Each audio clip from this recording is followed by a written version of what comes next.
Islands. Oh, they don't have it. Okay. It's small. Oh, they have corn. Hmm. This is a tiny ass country. I thought Norse because of the frozen fish, but maybe not. Collector's items. What's this small country up north? Saint something?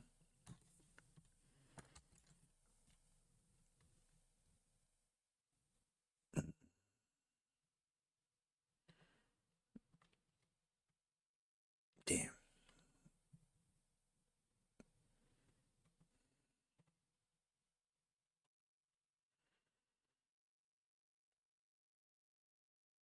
Where's this country? Yeah, look, they have the same exports.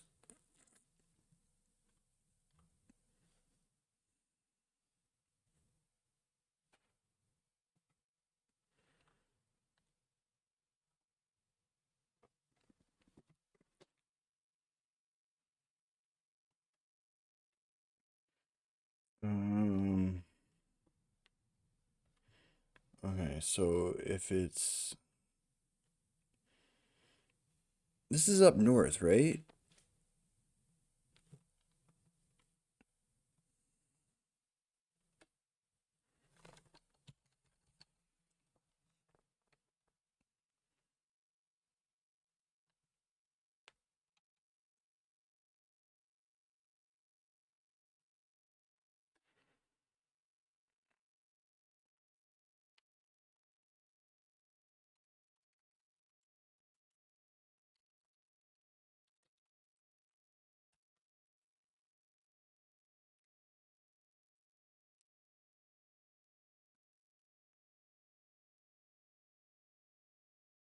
Yeah, look at that country, dude. Look where that is.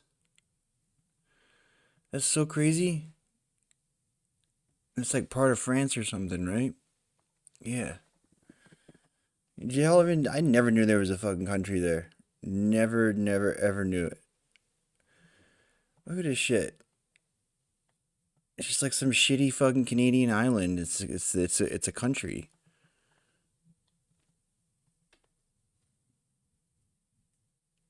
Saint Pierre.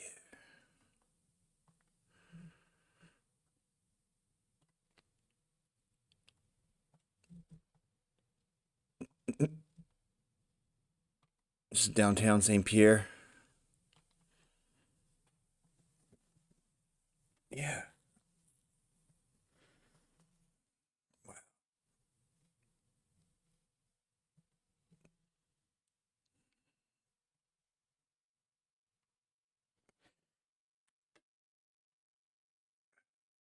Do they have any roads? I haven't seen one road yet.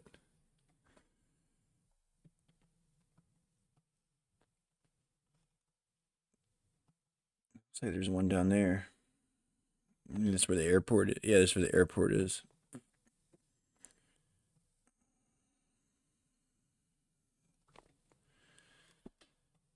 There we go. That's a regular place. Wow. It looks like Delaware.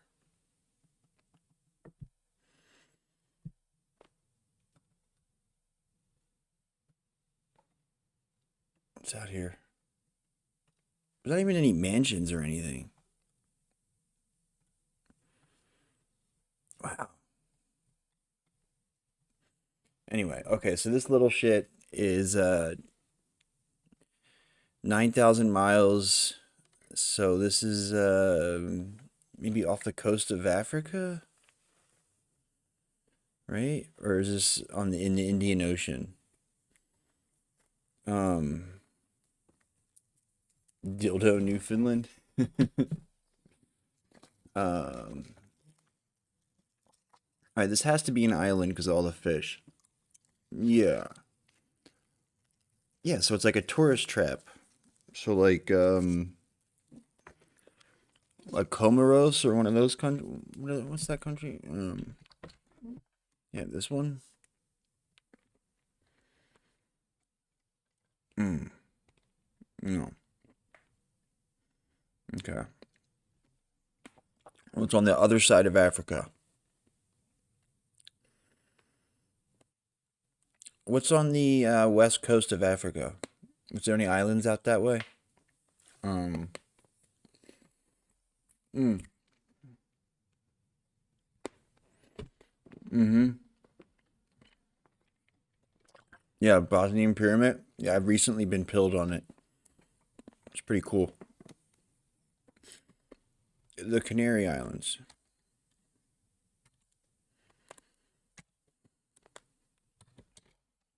Mm, they don't have it.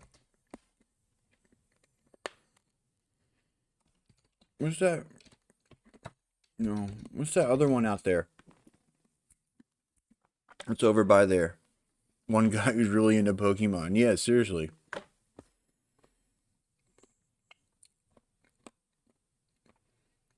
$764,000. Yeah, that could be a single guy. Yeah, the Bosnian American guy. Yeah, I mean, admittedly, that guy seems pretty sketchy, but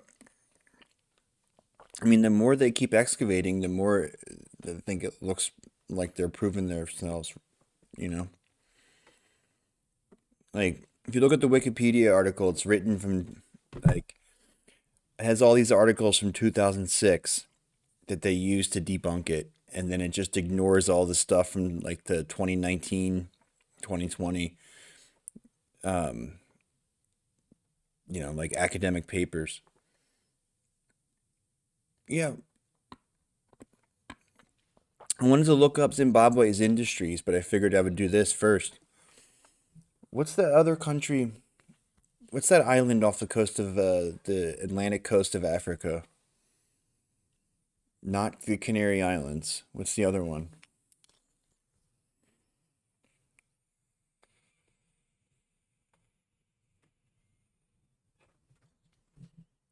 It's 5,800 kilometers west of Comoros.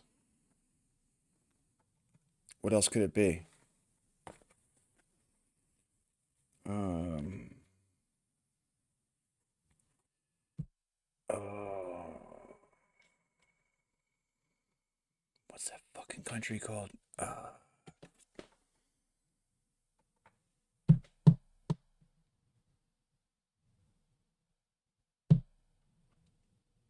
It's mostly fish. That's why I think it's an island. And iron and collector's items, glassworking. It's tiny. This is tiny as shit. Under $1 billion is tiny. $38 million a year in exports is mostly crustaceans and fish and corn.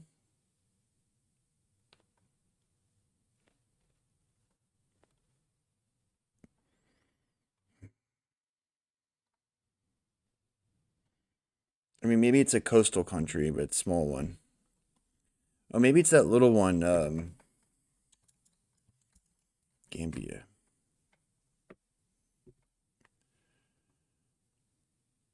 No. Okay. All right, so it's south. I mean, it's like South Sandwich Island or something. I don't have that. Was it Georgia or St. George? No.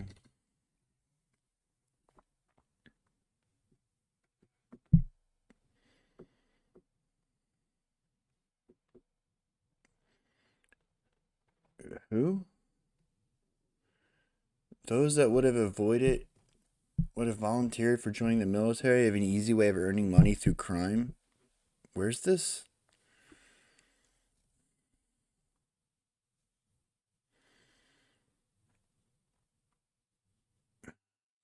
Still, St. Lucia, St. Martin. I don't think it's any of those. What's the country that's just a river?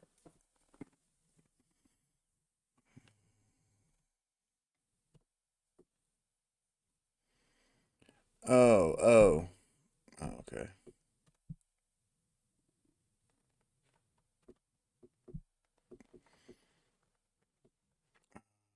Come on. What's that country off the Atlantic coast of Africa? Cape Verde, that's it, yeah.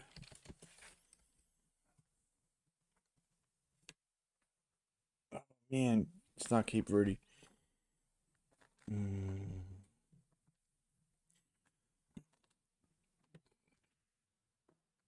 Okay, well, what's down in the South Atlantic?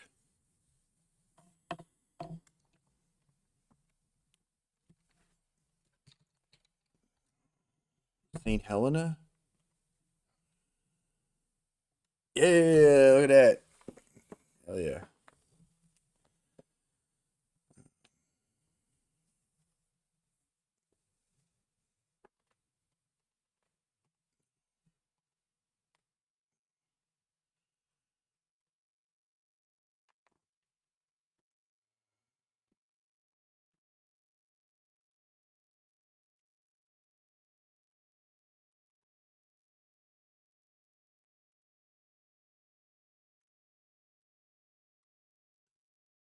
Bitumen and asphalt.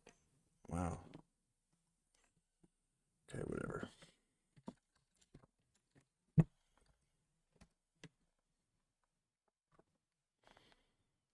Hmm.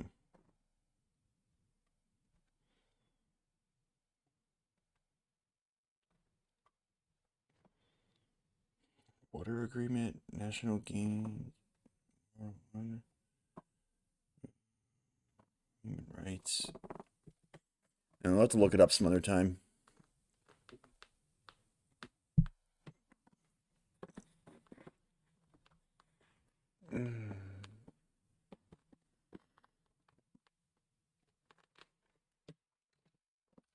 All right.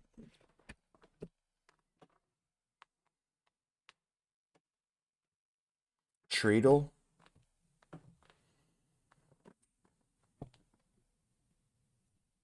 Hmm. You're a fantastic moron. What's this? Carry ship. I want to watch that Gerb so bad. In light of the 2024 Russian elections, I wrote an article for New Eastern Outlook. It's titled "West Declares Russian Elections Undemocratic Because It Doesn't Like the Winner." And what I set out to prove in this article is that all of these claims that the election is rigged, that cuddles in. that it was stage managed, that it was a rubber stamp presidential election, all of this is nonsense. The elections reflected public sentiment in Russia, across the Russian Federation, accurately, according to even US government funded polling. So let me read through this article, and as I always do, I will add additional context and I will show you the articles good like this. and the documents that I'm citing in this article. In the wake of Russia's 2024 elections and President Vladimir Putin's landslide victory, the collective West has condemned the outcome as rigged, stage managed, a rubber stamp presidential election, and predetermined. So I go over a couple of the headlines, and I will just show you these headlines. This from CNN, March 18th, 2024. Putin extends one-man rule in Russia after stage-managed election, devoid of credible opposition. I will be getting back to this CNN article in just a moment. We also have this from Politico. Putin wins rigged Russian election with 87% of the vote. Is it rigged? Did he rig this? Does this not reflect public sentiment in Russia? We will find out in just a moment. Next is from the New York Times. With new 6-year term, Putin cements hold on Russian leadership. And here's where we get a rubber stamp presidential election with no real competition, allows Vladimir Putin to claim strong public support for his domestic dominance and the invasion of Ukraine. So there you have it. Those are the Western headlines following Russian President Vladimir Putin's re-election in 2024. Omitted from these articles meant to portray Russian elections as a farce is the reality that Russian President Vladimir Putin is indeed an immensely popular, widely supported, and well-respected leader among the Russian public. This isn't the conclusion of the Kremlin's own polling, but instead conclusions drawn annually, every single year, by the US government-funded polling organization, the Levada Center. The Levada Center's US government funding is provided via the National Endowment for Democracy, NED, who would admit in a page on their official website, here it is, this is the NED's official website right here, ned.org, Russia, polling for democracy, the Yuri Levada Analytical. I'd say that the prevalence and the popularity of the Russian, the KPRF, is what fucks up their whole strategy for, trying to mount a credible opposition challenger. Because the second, the natural go-to is the communists, so they can't do that, so they need to go down to the third parties, and that's not going to work. Center. This was published on 2011, so as you can see, this is an organization that has been funded by the US government for many, many years. And it says right here, the Yuri Levada Analytical Center, an NED grantee based in Moscow, is an independent polling agency that is well known for its surveys on socio-political issues both within Russia and worldwide.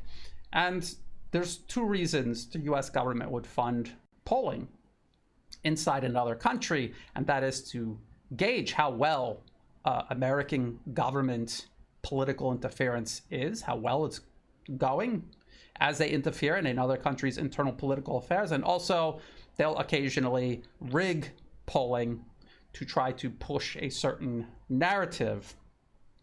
But the Levada Center seems to be there to actually gauge how well or how unwell U.S. efforts are to interfere in Russia's internal political affairs. So let me get back to the article here. According to the NED grantee, the Levada Center, Russian President Putin's approval rating as of February 2024 stands at 86%. This is higher than 2023, where President Putin's approval rating was 85% and 83% in 2022. And you can go and look at the website yourself. The links to all of this will be in the video description below. Putin's approval rating, okay? And you can see it's broken down by year. It goes back many, many years. And you can see 2023 to 2024, it goes from 80% all the way up to where it stands now, roughly 86%. This is a US government-funded opposition group conducting polling inside Russia. That is what they say, not the Russian government. Comparing the Levada Center's 86 approval rating for the beginning of 2024 with the recent electoral outcome, 87.3% of voters re-electing President Putin, it is clear the recent elections reflect the genuine sentiment of the Russian public, as even US government-funded polling confirms. Like, why would they vote him out now? What? Their wages have gone up 10% in the last year, right? Their economy is like one of the most productive in the world. They recently overtook Germany, biggest economy in in Europe, not the EU. What else? And they're fucking winning a war. There's lots of their diplomatic stature has risen in most of the world. How is it then that the collective West, its governments and media, draw the conclusion that elections reflecting public sentiment are somehow stage managed, rigged, or amounts to a rubber stamp presidential election? Those making these claims never explain.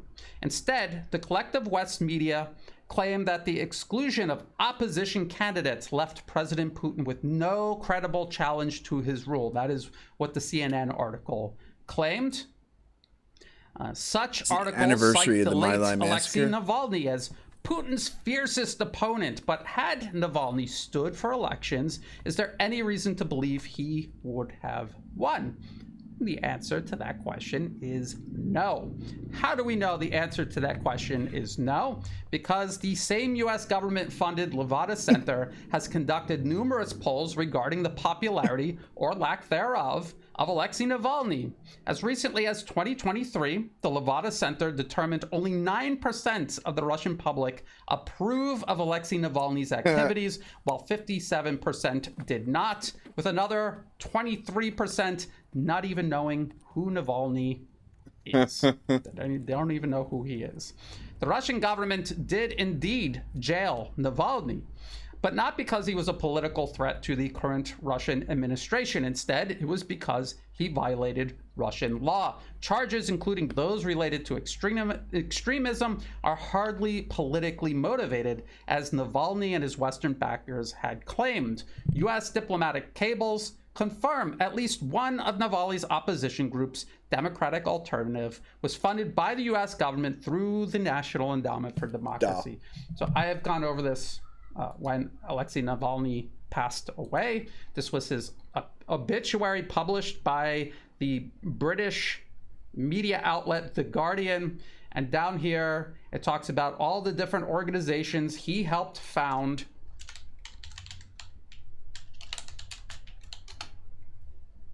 Loud ass typer. If you come down here, it says in 2005, he founded a social movement for young people with the name taken from the Russian word for yes, DA, Democratic Alternative, which was active in the media. And then, as I have pointed out, this is WikiLeaks published U.S. diplomatic cable. They're talking about the opposition inside Russia. They're talking about one of the leaders of Navalny's Democratic Alternative, and they say this: she has received funding from the National Endowment for Democracy, a fact she does not publicize for fear of appearing compromised by an American connection. So she and the rest of Democratic Alternative, Navalny's organization, was certainly being funded by the US government through the National Endowment for Democracy. Can you imagine what would happen to a US political candidate if it was actually found out, confirmed with actual documented evidence, that they were receiving money from and working on behalf of the Russian government? You could only imagine what the outcome would be for that individual. Let me continue. A nation's political independence is protected under international law via the UN Charter. A nation protecting itself against efforts by another nation to undermine that political independence is not anti-democratic, but done precisely to protect a nation's own process of self-determination. Ultimately, the collective West is attempting to undermine Russia's electoral outcomes, not because President Putin rigged the elections to pose as being popular when he isn't, but precisely because the elections confirm President Putin is popular as even US government-funded polling has concluded. And here lays bare the reality of the West's self-appointed role as global arbiter of what is and is not democratic. Democracy is a process of self-determination. As I have said so many times before, democracy in Russia means the Russian people and the Russian people alone determining their political future. Attempts by the US and Europe to interfere in this process isn't promoting freedom, as US government's NED claims on their website. It is an attempt to usurp it, to usurp freedom. And you just go to the NED's website, any page, including this one that I already showed you, and you see under the NED logo, supporting freedom around the world. They're doing the exact opposite. They're undermining freedom, they're undermining democracy, they're undermining a nation's political independence and their ability to determine that's what Brian's talking about. Political future. Yeah, like their go-to is that they rigged it, but when there's not even anything they can hang their hat on to try to pretend that it was rigged, is they fall back to that. Like, oh, it would have been, he would have lost, but all of his opponents were in jail. because he was so scared of them that he jailed them. It's like what they tried to do to Nicaragua, right? The last election there, they were like, "Oh, this is an illegitimate election because this the Juan Guaido of Nicaragua, because we backed him to do a coup in 2018, and the coup failed, and he got locked up for it. Therefore, this election is illegitimate." Because the guy we backed for the coup, who failed miserably because he had no democratic support, that guy, he was going to win. Therefore, this is illegitimate. By interfering, by building up political opposition that serves U.S. interests at the cost of the interests of the targeted country. The collective West doesn't genuinely believe Russian elections were unfair. Their own polling confirms that they were fair. The electoral outcome simply does not suit the collective West's own interests, which include the political. Objectively speaking, this Russian government's doing a good job. And you can cry about it all you want, but it's just the truth. Like, just that where they were 4 years ago, where they are now, they're in a demonstrably better place. And it's a better place not just for the rich people. Like, that's what Biden and Trump basically run on, is like how good that they did the economy for the rich people, right? How much money did rich people make last year? And it's actually not the case. And it's like, you could say that it's like not intentional, because it's not. Like, Putin's hands were kind of tied, like he probably would have governed in a way that was like slightly more advantageous for the bourgeoisie if he had his druthers. But he didn't. We forced his hand. So the economic growth that they did have, ironically, was much better economic growth because it was more stable and more widely distributed. It's the kind of economic growth we need here. Like, when our economy grows, it's like there's new Wall Street scams, right? There's new like ways to manipulate the bottom line. There's new ways to like add interest or rent seeking onto some other layer of some transaction somewhere. That's what economic growth in the West is. Meanwhile, we're bailing out banks and fucking subsidizing all of our failing, like, unprofitable military industrial complex, and preserving all these like illegitimate healthcare policies just to prop up the bottom line of these insurance companies. They had more domestic manufacturing production because, we sanctioned them. Just cut them off from the economy, and then what did they do? They had to build their own domestic alternatives. And when you look at that, it led to like a high wage growth.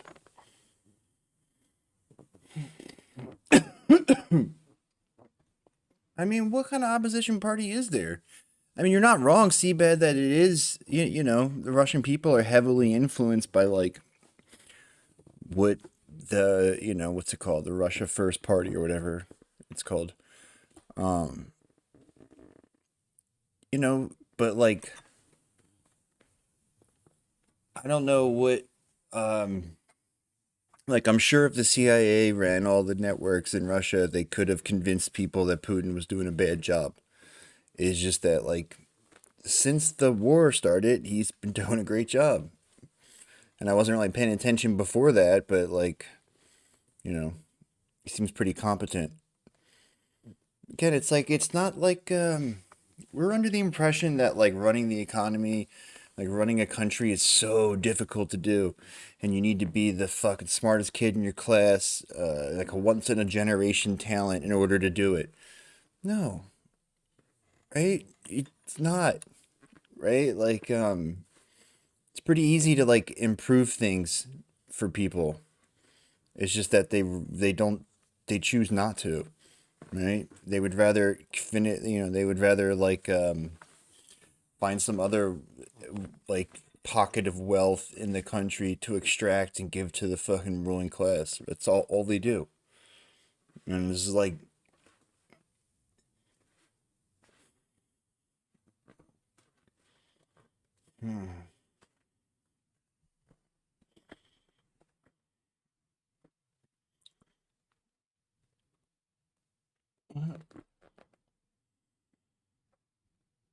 I mean, that's true in every country, by the way, Seabed. Except for in Europe, where my country controls your countries. Capture, destabilization, division, dissection, and exploitation of the Russian Federation. The louder the collective West complains about another nation's internal political affairs, the more they implicate themselves in attempting to violate, not promote freedom, and undermine rather than support democracy worldwide.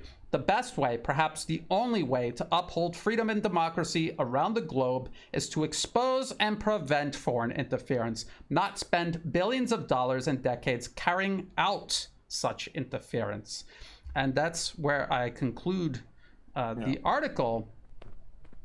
I want to refresh everyone's memory. When we're talking about the National Endowment for Democracy, I want to show you what even the Western media itself admits the NED is actually doing around the world. They're not promoting freedom. Also, they're not supporting democracy. They improved the social safety net. Removing governments from power that the U.S. does not like and replacing them with client regimes that will serve Putin got Washington's his Build Back interests. Better version passed. And here we have this article from The Guardian that I've referenced many times before. This was from 2004, and the title is U.S. Campaign Behind the Turmoil in Kiev. So this was an earlier instance of the U.S. trying to overthrow the government of Ukraine. In 2004, it failed. From 2013 to 2014, it succeeded, and we could see the damage that has now done to Ukraine. And I want to point out what this Guardian article admitted. It says the campaign, they're talking about the 2004 so-called pro-democracy uprising in Ukraine. The campaign is an American creation, a sophisticated and brilliantly conceived exercise in Western branding and mass marketing that in 4 countries in 4 years, so not just Ukraine, has been used to try to salvage rigged elections and topple unsavory regimes. So there is that term, rigged elections again. And as we can now see, these are not rigged elections. These are just elections the U.S. doesn't like the outcome of. And so they want to overturn it's like the outcome. We've been given such shit here. Politically interfering in another nation's protected that political, someone like that looks good. Internal political affairs. Funded and organized by the U.S. government, deploying Imagine having 10% wage growth in a year. Jesus consultancies, Christ. pollsters, diplomats, and 2 big American parties, and U.S. non-government organizations. They're talking about the NED is not a non-governmental organization. It was created by Congress. It's overseen by Congress and the U.S. State Department and is funded every single year by the U.S. government. It says the campaign was first used in Europe in Belgrade in 2000 to beat Slobodan Milosevic at the ballot box. Richard Miles, the U.S. ambassador in Belgrade, played a key role. And by last year, as U.S. ambassador in Tbilisi, he repeated the trick in Georgia, coaching Mikhail Saakashvili and how to bring down the sitting president there. 10 months after the success in Belgrade, the U.S. ambassador in Minsk, Michael Kozak, a veteran of similar operations in Central America, notably in Nicaragua. So this is not just in Europe. This is all around the globe, including here in Southeast Asia, where I am based. Organized a near identical campaign to try to defeat the Belarus hardman Alexander Lukashenko. Belarus hardman. They love calling him hardman. The NED is involved in regime change in all of these countries in Eastern Europe, along Russia's border, also elsewhere around the world, all along China's border, too, by the way.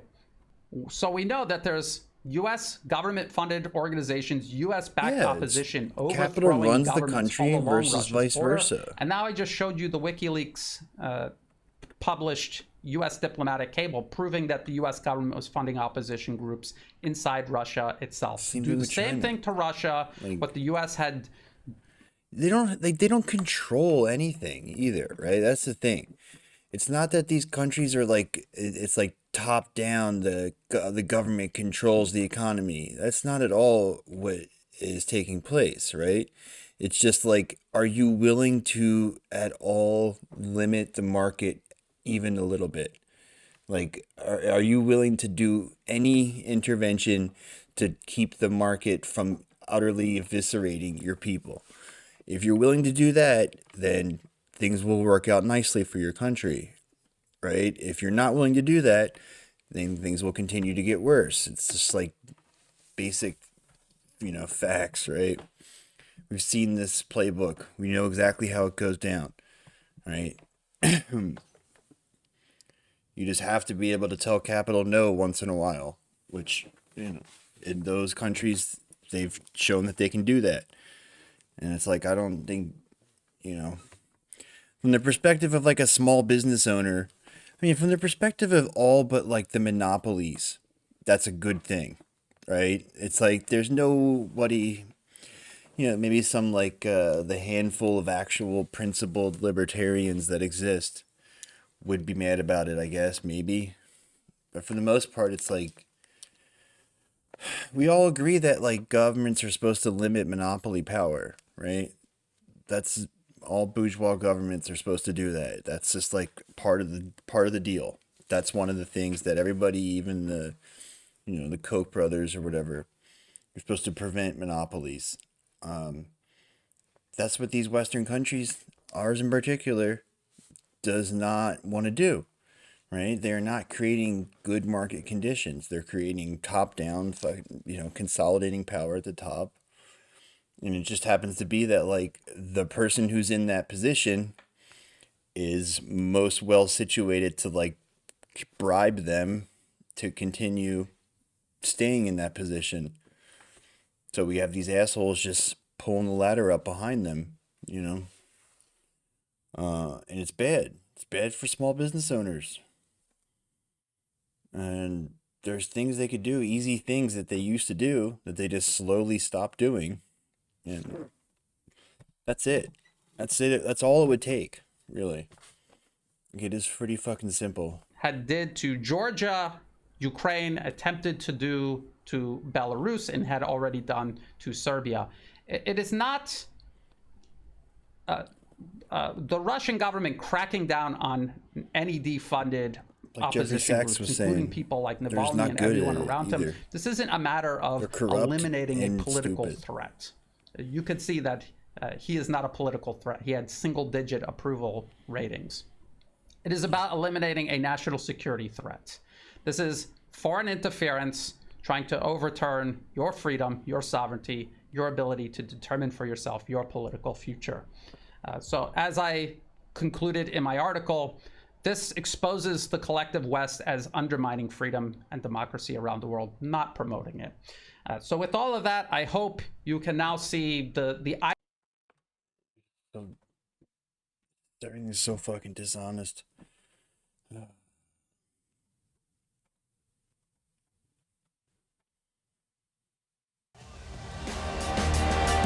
See what Robbie has to say. How bad have polls gotten for Joe Biden? Well, according to new reporting, he is angry to the point of shouting and swearing at aides during a January meeting about low poll numbers in Michigan and Georgia. This is according to a lawmaker who told this to NBC News on condition of anonymity. So NBC reported yesterday that Biden was seething after being told that states he narrowly won in 2020 are slipping out of his grasp due to his handling of the crisis in Gaza. Biden's 38% approval rating compares quite poorly to the last three presidents to lose their reelections, including Jimmy Carter, who had a 43% approval rating, George H.W. Bush, who had a 39% approval rating, and Donald Trump, who had a 48% rating in 2020, which is 10 points higher than Biden's current numbers. Business Insider also reported that Biden has resisted in conversations with the aides, trying to prevent him from going public or going to public events where he could misspeak or trip up.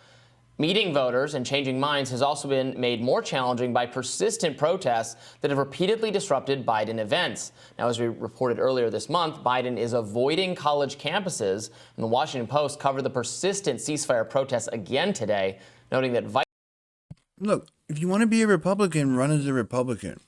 But, like, if you want to be a Democrat, people who vote for Democrats don't like whatever the fuck you're doing up there. I feel like they forget that. It's just like the people who you're trying to appeal to don't vote for your party. So either try to appeal to the people who might actually vote for you or sit the fuck down. Vice President Kamala Harris's motorcade faced calls of Genocide Joe and Butcherer Biden as they waved Free Palestine and Save Gaza signs, and that her event itself was interrupted as well. Now, protests have been often characterized as left-wing in nature, including by Biden in a recent sit-down with Jonathan Capehart a couple of weekends ago. But a Data for Progress poll from the end of February shows that 83% of Democrats support a permanent ceasefire with the release of Israeli hostages, along with a clear majority of Republicans and independents as well. Now, some commentators disagree that Biden's low approval numbers are rooted in reality. Bill Maher weighed in over the weekend saying that Biden's ratings are in the toilet because he's doing a bad job, but because many Americans like living with their heads in the toilet. Let's take a listen. I've been thinking a lot lately about a puzzle many are struggling with. Why are Biden's approval ratings so low when things are generally pretty good? Now, of course, there are problems. America's a big place, but wages are rising, unemployment is negligible, the stock market is soaring. We somehow brushed off both the Trump presidency and the pandemic. Yes, inflation persists for a lot of things, but, you know, an actual good, nice-sized TV now costs $60. Who gets credit for that? How many We've got fucking next-day TVs are you shipping, buying, stuffed you crust douchebag? pizza, legal weed, GPS, and porn on the phone.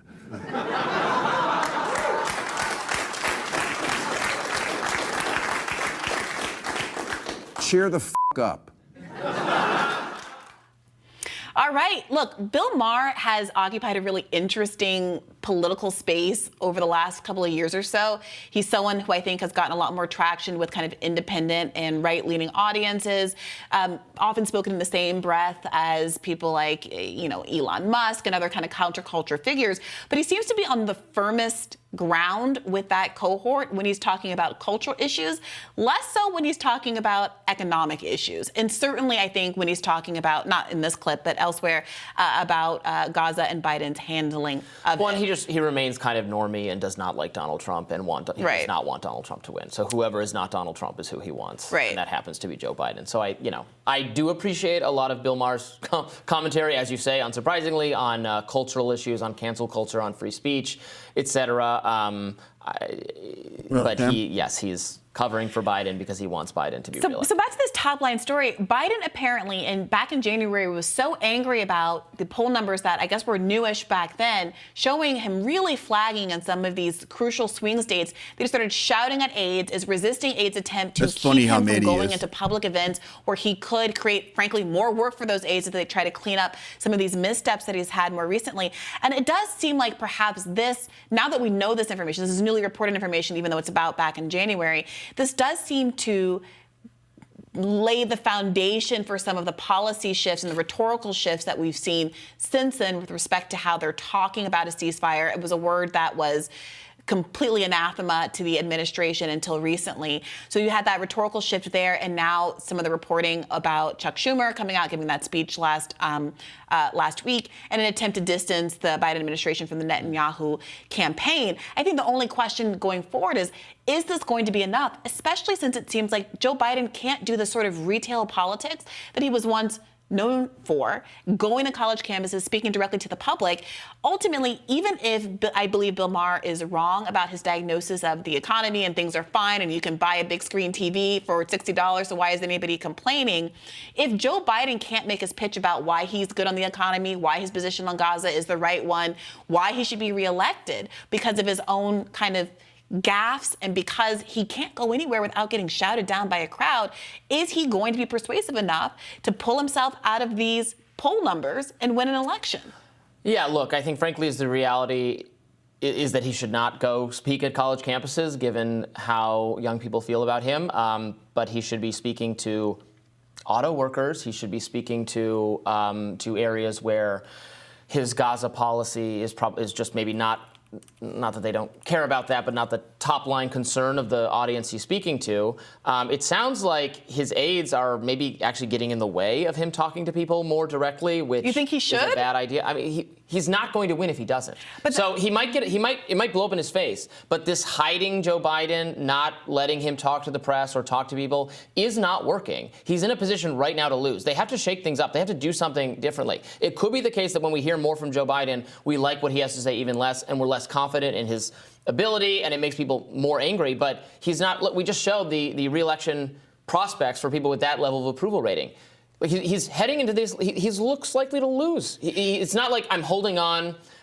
I'm close enough. Let's just not let anything else go wrong. They have to try something. I mean, to your comment about auto workers, with those aides too. To your comment about auto workers, I would push back there and say, again, like he said in the Capehart interview, he characterized it as kind of a youthful or left-oriented protest movement, the ceasefire movement. It's not. And I think the polls that I read, about 83% of Democrats supporting a ceasefire with an exchange of the Israeli hostages, a release of the Israeli hostages, is on point. And I think as long as the Biden administration and Democrats continue to think this is a fringe problem of sorts, they're missing the meat of the issue. The UAW, as we covered on this show, endorsed a ceasefire back in, January, long before you were allowed to say something like this without getting condemned by a huge portion of elected Democrats as being, pro-Hamas, right? And Fetterman remember is that so when Sean Fain eventually announced the endorsement, the UAW endorsement of Joe Biden, Biden was protested by UAW members at that very event when he was giving a speech over the issue of Gaza. Again, these are car manufacturers, adults, and Shocker, hardly people don't like when you kill French fucking babies. Oberlin kids protesting. Yeah, it's like shocking development. Like, people are upset with you when you actively involve yourself in killing of thousands and thousands and thousands of babies. Shocked. It's really shocking, Joe Biden. Joe Biden over this policy. So I do think this is something really core that's going to the heart of his pitch, which is he really the pro-democracy candidate when he seems to be so closely aligned with an administration that is acting in ways that are, according to many assessments, in contravention of various international laws? Yeah, I don't know. I have some intrinsic skepticism that this is motivating a large share of voters. I think, obviously, I understand that it's making the progressives and the left activists and the college students and certain minority groups that pay a lot of attention to this issue are from the area. But isn't that the entire Democratic coalition? Once you take out black voters. Maybe it is now. Maybe that's all but that's no, left. Robbie, black voters, Latino voters, young voters. At what point have you just named every cohort of voters? Because black voters are also older voters. Latino voters have a range of ages and socioeconomic backgrounds as well. You cannot just reduce this down. And I think this is what the media in some ways has been trying to do, what mainstream media has been trying to do, to minimize the scale of this problem and to try to say that it's young people's fault if Biden doesn't win. But the more and more groups are implicated in this, yes, it does become, the Democratic coalition is a diverse coalition that's not just largely white males or white women of a certain socioeconomic bracket, the way that Republicans are. It is a diverse it's changing. Coalition that's reflective of a diverse country. And you cannot lose huge swaths of your voting demographic as Democrats and just shrug your shoulders. I agree. And Joe Biden is losing a huge swath of the country, but he needs to hold together what he had last election. He needs to keep enough moderate, independent, suburban, affluent white people in the coalition. And I think those people are most concerned about Biden's age and the economic situation. And none of it helps. He's in a bad situation because he is both losing ground with, there's a world in which, if he's actually so right-wing on Israel, he should be bringing right-wing people in or something. That's not working. He's just losing. It's not just not working. It never works. When there is a Democrat that tries to run to the right to court this fabled, that it never works. John Fetterman has massively improved his favorability ratings in the last few weeks. And are those people going to vote for John Fetterman over a Republican candidate in Philadelphia, in Pennsylvania? No. I think he failed to you can get plaudits online if you care about Twitter buzz, but at the end of the day, Democrats don't win. No, we're talking about Democrats being able to earn votes during the election. And I don't think that we see it over and over again. Democrat says I'm going to be tough on crime, I'm going to be tough on immigration. Look what the Democratic Party is trying to do right now by trying to call Republicans bluff on an aggressive conservative immigration bill. Republicans say it's not conservative enough, even though it's largely what we were asking for all of last fall. And it has done nothing but turn off a bunch of liberals who thought the whole point of voting for Joe Biden was to get away from Trump's immigration policies. And all the Republicans are like, I don't care. It's too little too late. I don't really believe that you care about immigration. Moreover, why wouldn't I just vote for the Republican candidate who I trust on this issue and who has even more conservative plans for the border than you do.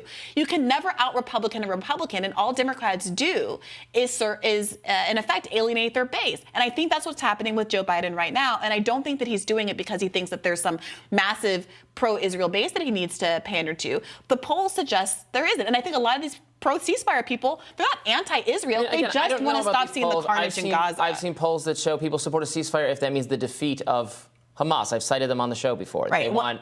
So I don't know. Like, I want a ceasefire too, and then I want both sides to stop massacring each other. And do I count as a pro-ceasefire voice? The point here, Robbie, is that Joe Biden does not support a permanent ceasefire in any context. So whether or not you're talking about a poll that you like to cite or a poll that I like to cite, Joe Biden's not with either of those majorities in any of those polls because he at most supports like a 6-week ceasefire, and they haven't even managed to get that done. All right, more Rising right after this. What up? I was just doing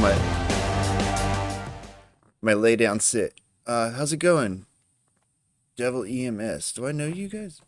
What's up?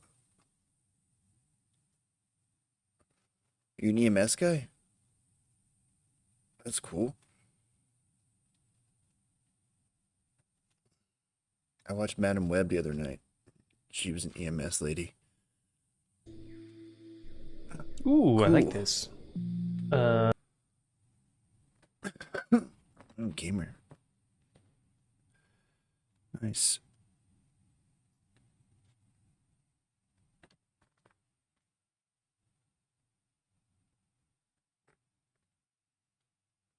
What's up? What are you guys up to?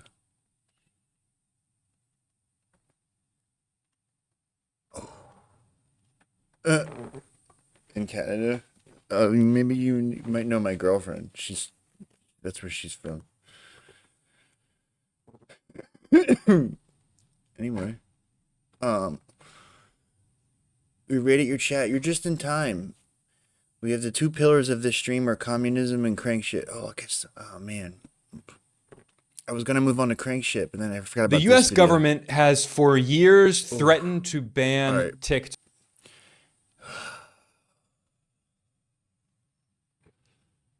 Communism or crank shit? First person to say it, I will do. Okay. I've been waiting all day to watch this video. This is my new favorite YouTuber. Hey, Anon, what's up? Start from the... Thanks, dude. Hell yeah.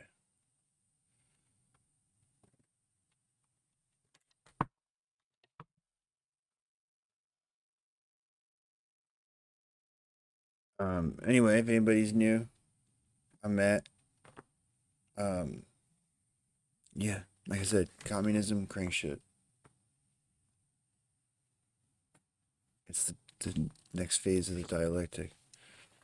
Okay. You'll see. I'm gonna be ahead of the game in a few years' time.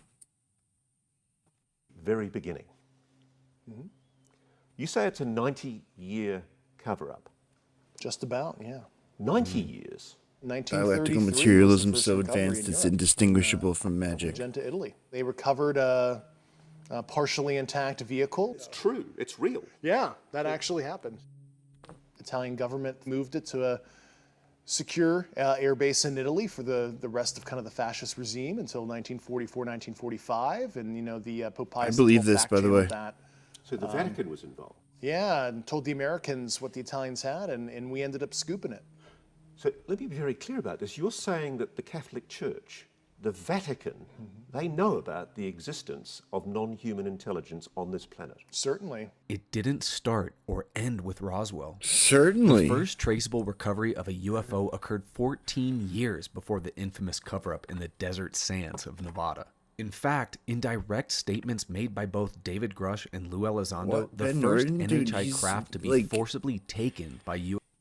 If you look back the last few years and look at his videos, he's like the only commentator. Like he's got like 1,000% record basically. Like he's basically right about every single take he's had since he's been solo. Like gold, he doesn't have not a single miss in the catalog. I've watched probably 98% of his content. And like even more so than I'd say like Breakthrough would be the only one that I would say, you know, like Eugene and Ranya's show. That's it.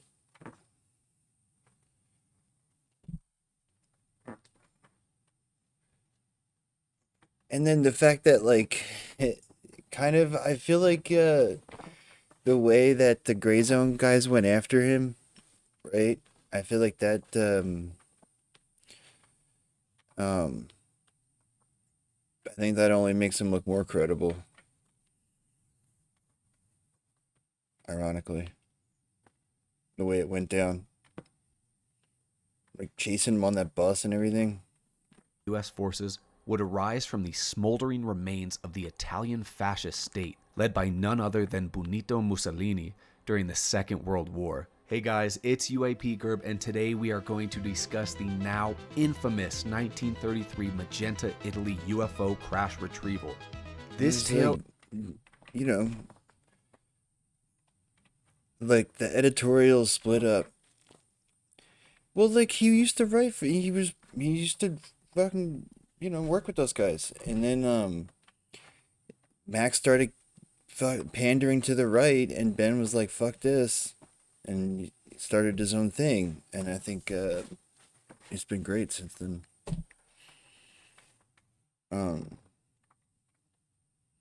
Is both intriguing and perplexing, featuring a rich document trail and fascinating historical connections. They do good work, man. There's not a whole lot of like. It's really challenging to pursue that kind of content in this day and age. It's really bad out there. Like the way they lean on you and whatnot. To the regime of Mussolini and the Vatican. Why did Grush specifically reference this case to Ross Coulthart in his News Nation article? Buckle up, guys, because today we are going to dive right into the Magenta UFO retrieval.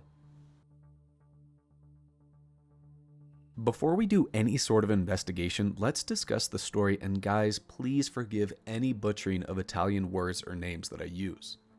In June of 1933, 14 years before the Roswell crash, an unknown craft crashed or landed at Magenta, just west of Milan, Italy. The craft was reported to be bell-like, almost resembling a mix We had between another a flying EMS guy used to saucer hang out and here. a Glock, Haven't seen him in a the while. legendary, mythical, alleged Nazi wonder weapon.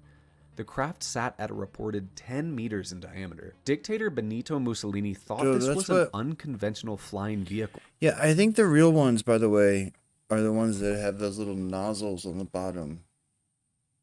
They have like a... You see the...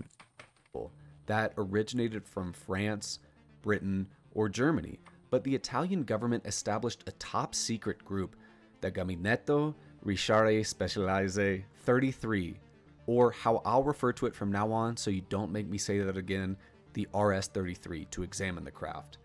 This top-secret group was actually headed by Prime Minister Benito Mussolini and Foreign Minister Galeazzo Ciano, Air Marshal Italo Balbo, with scientific support from astronomer Gino Sacchini and possibly Senator and founder of the radio Guglielmo Marconi. Marconi himself initially resisted Mussolini's terrestrial claims, believing the craft to be extraterrestrial in origin. The craft and its debris was reportedly stored in the hangars of the SIAI Marchetti Aircraft Company in Vergiate Varese. Journalists were ordered to keep silent about the incident due to national security, citing strict dissemination of information by the Agenzie Stefani, Italy's state propaganda papers.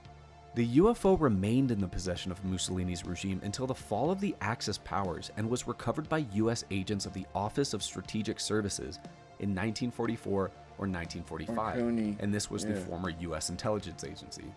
The Magenta case was brought to light by Italian UFO researcher Roberto Pinotti, who in 1996 received original Italian secret documents from the fascist regime containing both protocol on how to handle the craft discovery, as well as internal Italian government notes on UFO sightings from 1933 to 1940. The document consisted of both telegrams and handwritten notes. The sender chose to remain anonymous to Pinotti, going only by Mr. X, but did claim to have inherited them from a family member who worked on Mussolini's supposed UFO program. Wow. Roberto received a series of 3 internal Italian government telegrams relating to the craft. Let's review each one. In our first telegram, we see the telegram is sent by the Director of Special Affairs of the Stefani News Agency, the only agency of the Mussolini regime, as an official telegram of Milan. The priority of the telegram is labeled Lampo, or highest, with a reservatissimo, a confidential rating. The telegram reads, quote, "By order of the Duce, the leader, absolute silence is ordered of the presumed landing of an unknown aircraft on national soil. The version is to be published with today's dispatch is confirmed. The same version also applies to personnel and journalists.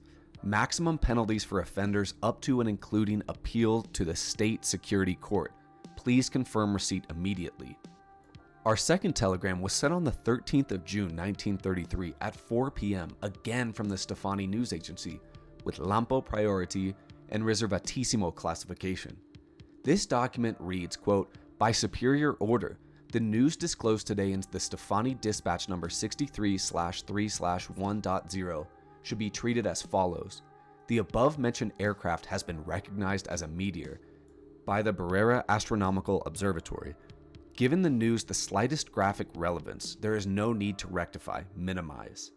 And finally, our third telegram was sent the same day, the 13th of June 1933, with the same priority, classification, and sender, this time at 5:07 p.m.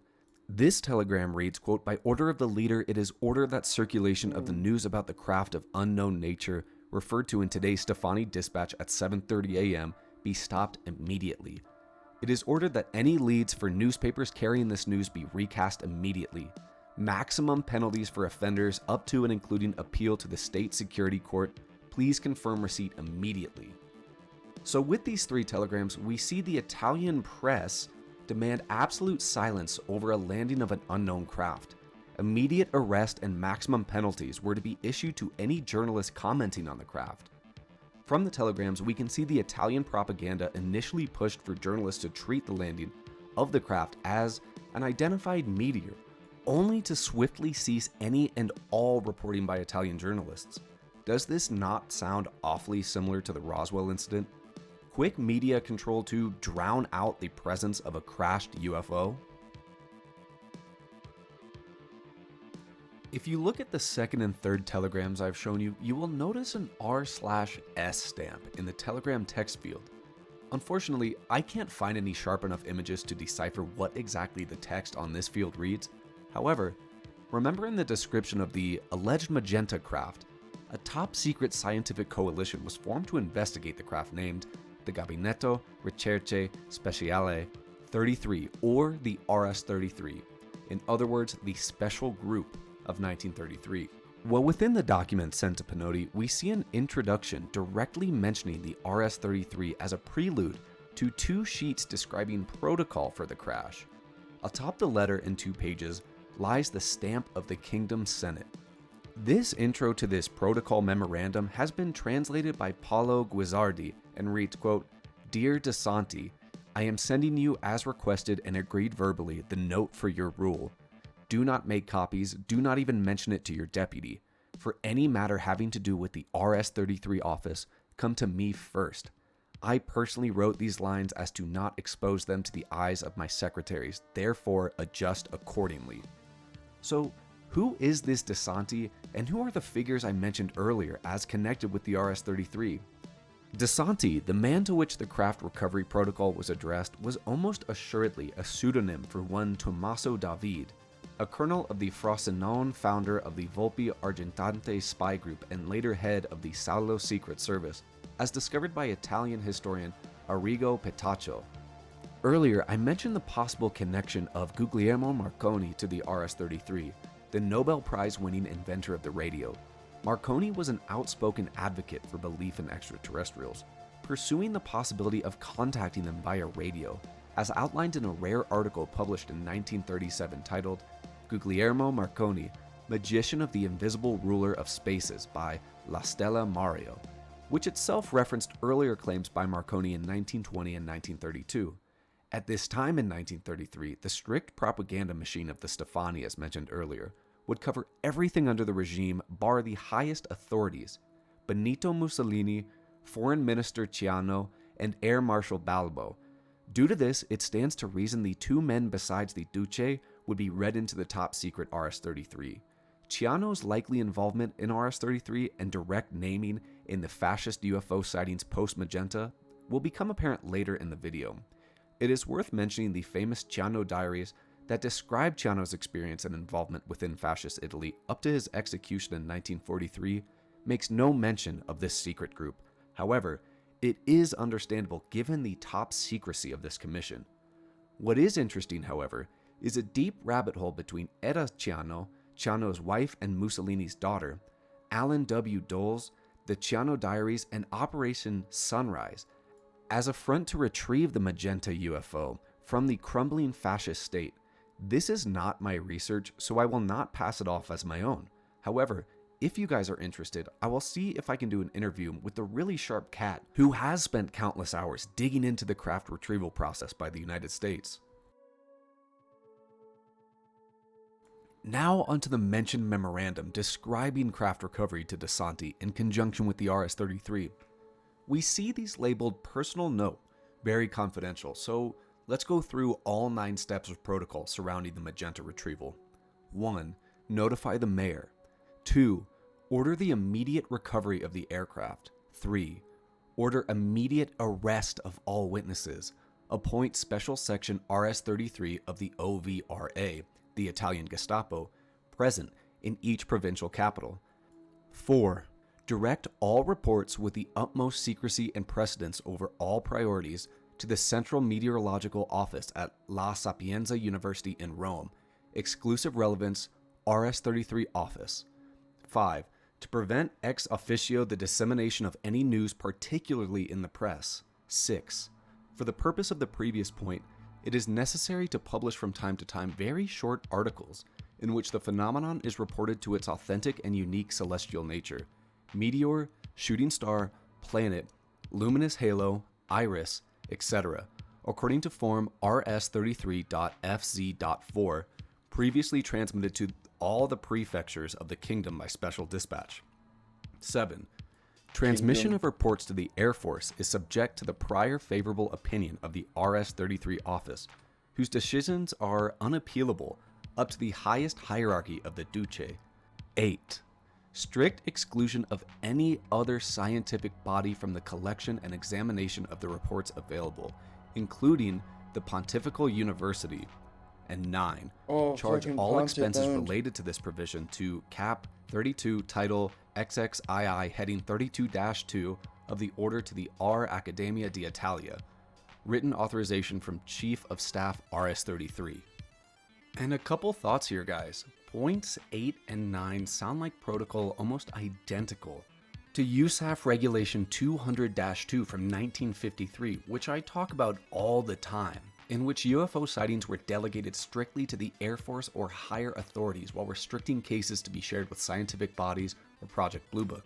And all of this operating protocol sounds extremely similar to the alleged MJ-12 or Majestic 12. If you don't know what that is, it is basically the alleged crash retrieval and reverse engineering group that operates with complete autonomy to investigate NHI within the USG. This is a really rough summary, as maybe I need to cover the MJ-12 docs, but the RS-33 sounds like an Italian precursor to the US body that would arise in the late 40s/early 50s. So, unlike the Stefani telegrams and memorandums, I have no verifiable evidence here for craft storage. But according to the anonymous sender Mr. X, the remains of the craft were stored in the shed of the Sia Marchetti Aeronautical Manufacturing Company. I mean, the trail here is incredibly confusing, as sometime during the... So far, this looks pretty fucking like a strong case for this actually happening, which is nuts. Right? I mean, what the fuck? Like, how would you expect this to be any differently?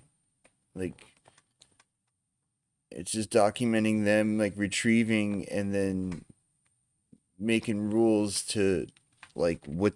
Okay, next time a UFO crashes, this is how we gotta handle it. I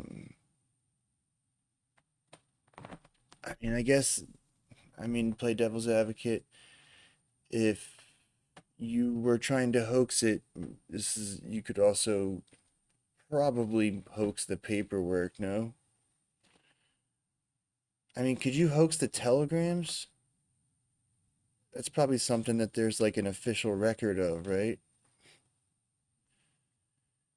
I mean, that's a lot of paperwork.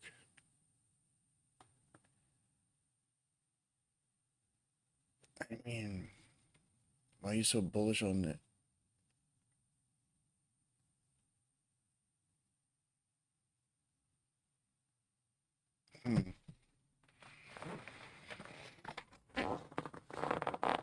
Grush thinks it's true. 1943 year, it is proposed the Nazis took control of the UFO and dissolved the RS-33.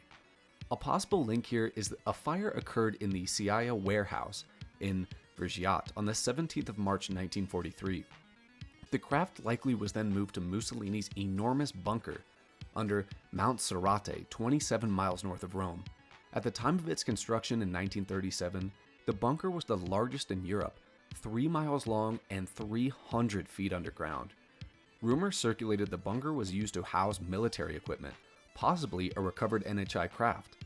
On the 8th of September 1943, the Germans executed Operation Achse, disarming all Italian units and commandeering the bunker for the Wehrmacht command for southern Europe. Damn, more research needs to be done here to try to find a hard paper trail for the craft, but this is what we're working with for now. An additional piece to this already complex puzzle was included by Mr. X to Pinati. These included a series of handwritten notes additionally bearing the seal of the Kingdom Senate, describing a UFO encounter titled Mestre. With these is a 1936 Stefani telegram about Mestre stating, quote, "Absolute secrecy is required about unidentified aircraft mentioned in the 23/47 confidential report. A letter will follow." Okay, and on to our letter. We see a curious drawing of a cigar-shaped UFO with what appears to be an exhaust tail, not too dissimilar to a rocket engine, followed by 2 saucers with domes like ping pong balls on top. I'm immediately reminded of the flying saucer as described by Lieutenant Jacobs and the 1948 Chile's Whitted encounter. In this UFO encounter, 2 American commercial pilots reported their aircraft nearly collided with a UFO over Montgomery, Alabama. The UFO, quote, looked like a wingless aircraft. It seemed to have 2 rows of windows through which glowed a very bright light, as brilliant as a magnesium flare. Comically, guys, Blue Book described this case as a meteor. Anywho, the text on this scribbled handwritten note was thankfully transcribed by the Black Vault. This reads, quote, "It was observed in the morning. It was a metallic disc polished and reflecting light with a length of 10 or 12 meters. 2 fighter aircraft from a nearby Air Force base took off, but were not able to reach it even traveling at 130 kilometers per hour. It did not emit any sound, which would lead one to consider an aerostat, a balloon. But nobody knows of balloons that can fly faster than the wind. I know for sure that it was seen by other pilots. The report arrived in the hands of Illegible. Then, after approximately an hour and a half of flying over Mestre, it was seen as a sort of metallic tube, gray or slate in color. A drawing by a confidential informant was redrawn by Andre, who, as far as the 2 A and B drawings are concerned, explained that A was described as being like a kind of aerial torpedo, with very clear windows, and with alternating white and red lights. B were 2 hats, 2 hats like those used by priests. They were wide, round, with a dome in the center, metallic, and followed the torpedo without changing their relative positions. Wow. The prefecture has opened an inquiry, but you can imagine that it will make little inroads and have a similar outcome to that of the 1931 case. The Duce has expressed his worries. because he says that if it were an English or French aircraft, his foreign policy would have to start all over again. And Italy wasn't just monitoring its own skies at this time. Here we can see from the archives of the prefecture in Milan, copies of telegrams from the prefects of the Kingdom of Italy to the government between 1933 and 1938, mentioning reports of, quote, unconventional flying vehicles, and show the official attention of the Italian authorities to the problem. This telegram, signed by Prefect Mutinelli, mentions the presence of unknown flying vehicles over Valona in Albania, a country under Italian control. Of course, every single thing I talked about would be void if the documents were fake, right? Well, fortunately, Pinotti took a skeptical approach when he was first contacted by Mr. X. Pope's down, He had the documents tested by a forensic expert who said the paper and ink was from the period of the 1930s. Additionally, scientific consultant Antonio Garavaglia shared with Daily Mail, quote, it can be stated with reasonable certainty that the sample examined and the subject of the appraisal can be considered original and therefore authentic. Additionally, Italian Reddit user LowLab5185 was able to lend his hand to the legitimacy of these documents by not only commenting on the writing style matching the Futurism era of fascist communication style, but also provided 2 examples of official telegram templates used by Italian authorities in the 1930s. See the resemblance here. Remember how in both the telegrams and the RS-33 protocol, mention was made of labeling the craft's landing a meteor or other meteorological phenomena as directed by the Agenzia Stefani? Well, check this out. We can actually find direct reporting of this disinformation. From our telegrams and testimony, we can conclude the crash or landing occurred on the 13th of June 1933.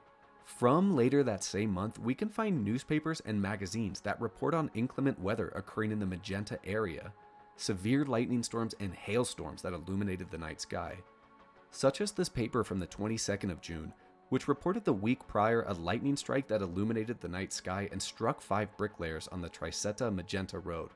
Now on screen is a magazine illustration depicting the event. I unfortunately don't have much to go on for the Magenta case connection to the Vatican and Pope Pius XII.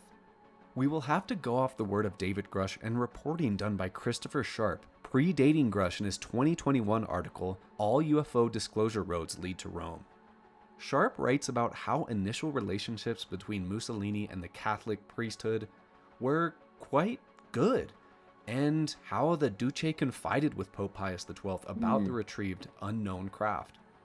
The Pope allegedly became uneasy about the craft being in Italian possession, as Italy allied with the Nazis, thus leaking information to the US about the craft. Due to the Pope's information, the facility which housed the craft was spared from Allied bombing. This curiously does in fact line up with the bunker Serrate we spoke about earlier. After the war or the end of 1944, the craft was brought to the US. Of course, this is all based on reporting, and I do not have a paper trail, but Christopher Sharp is a well-respected journalist within the UAP realm. As we stand, we can prove the authenticity of the documents, He's the guy with that accent. These anecdotal accounts. And lastly, my friends, as we opened with a powerful statement by David Grush, I would like to leave you with an additionally powerful statement by Lou Elizondo.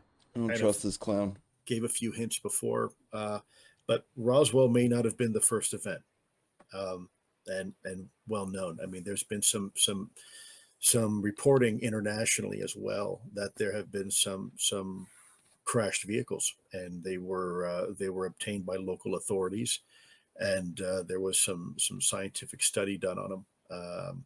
I want to be very careful not to go too far down the rabbit hole, but I've seen personally some documentation that's very compelling from a particular foreign country where they had a recovery of a vehicle, and they had some countries conducting scientific analysis on it, and after World War II, allegedly, parts of that vehicle were brought to the United States. Yeah, I think I know what country that was. It was a South American country, I think. Maybe Brazil. Damn it! I want to. Argentina. I'm not sure. Well, I think it's Italy. Italy. Yeah, it was Italy. Yeah, that's as it was explained to me. I saw some documentation. Look, I don't want to get too much into the conspiracy side of the house. There is some documentation that has been validated that was from Mussolini himself, and it's authentic. It's been proven to be authentic. The documentation. So certainly interesting. Hey guys, thank you so much for joining me today as we took this dive into the 1933 Magenta Italy case. Sorry for the little bit of time away. I had some family in town for their spring break, but now that that's done, we're back in action. Personally, I find this case scintillating. It's the Roswell before Roswell. There's a rich paper trail here, as shown by Pinotti. So this is the kind of case I love, where we have documents we can dive into, we can cross-reference, we can see what's going on with legitimate documentation. So I remember when Grush first went public with his News Nation interview, and he referenced this case, I was gobsmacked, as Ross Coulthart would like to say, and immediately I dove into learning more and as much as I could about the Magenta case. I find this case particularly compelling, especially the idea that Benito Mussolini, who wasn't the sharpest tool in the shed, thought this was a craft of British or German or French origin. And I find the description of Die Glocke particularly interesting, this kind of bell-shaped saucer-type UFO. I know there were some details added later on by one, I think William Brophy or William Brophy's grandson, who claimed that there were bodies uncovered. As we can see in the original documentation, we find no evidence of bodies, so of course I don't want to include those when I don't have any sort of hard evidence. Not sure about his claims. I think this man was involved in some other hoaxes, but I purposefully did not include that in today's video. And if you guys are interested, I will talk to the gentleman who has done countless hours of work into finding the connection process as to how the US retrieved the craft. I did not cover this because I could not talk about this without basically copying his work. That would undermine my credibility and undermine the dozens, if not hundreds of hours he has put into pouring through documents. So that's just not how I roll. I respect the man completely, but I would love to cover that if I can get him on the show. Obama's As always, guys, please remember to like and subscribe. This has been a particularly 2009. I mean, I guess I shouldn't be surprised. Like he's got a history in Indonesia, no? At least his family does.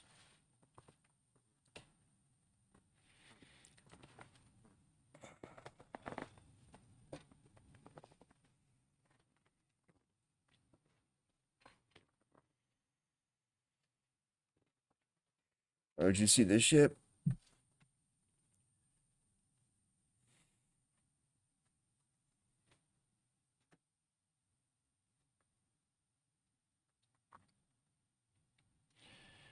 Um,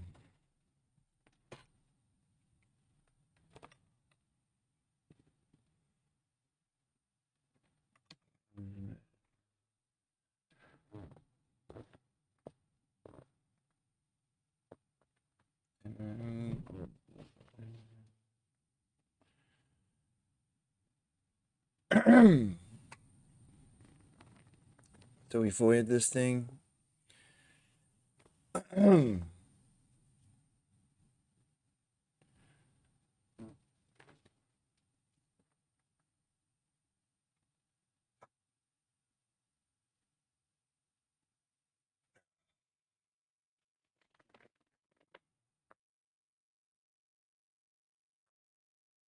Jarvis.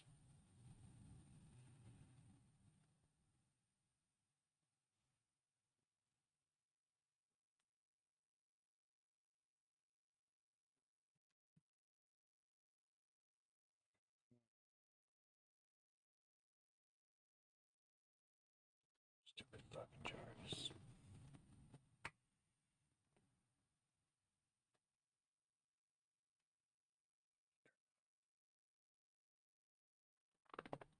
Anyway, it's just some, you know, If I could get this to work, it would totally own the fucking debunkers.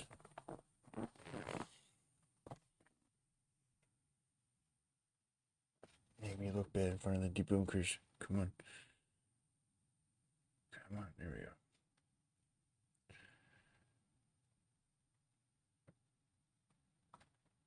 An introductory paragraph states, the U.S. government has observed the app in or near the territory and or operating areas of the United... He said UAP. UAP. UAPs. Fuck you. An introductory paragraph states, the U.S. government has observed the app in or near the territory and or operating areas of the United States, of its allies, and of its adversaries, and observing, identifying, and potentially mitigating the app has become a growing priority for U.S. policymakers, lawmakers, and warfighters.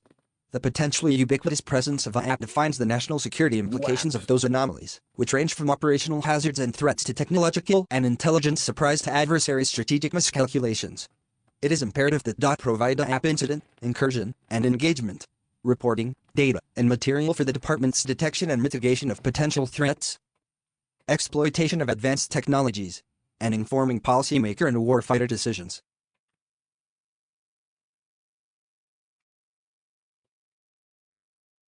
Reports on the app incidents are to be transmitted upwards with 96 hours, but any app reports within 12 hours.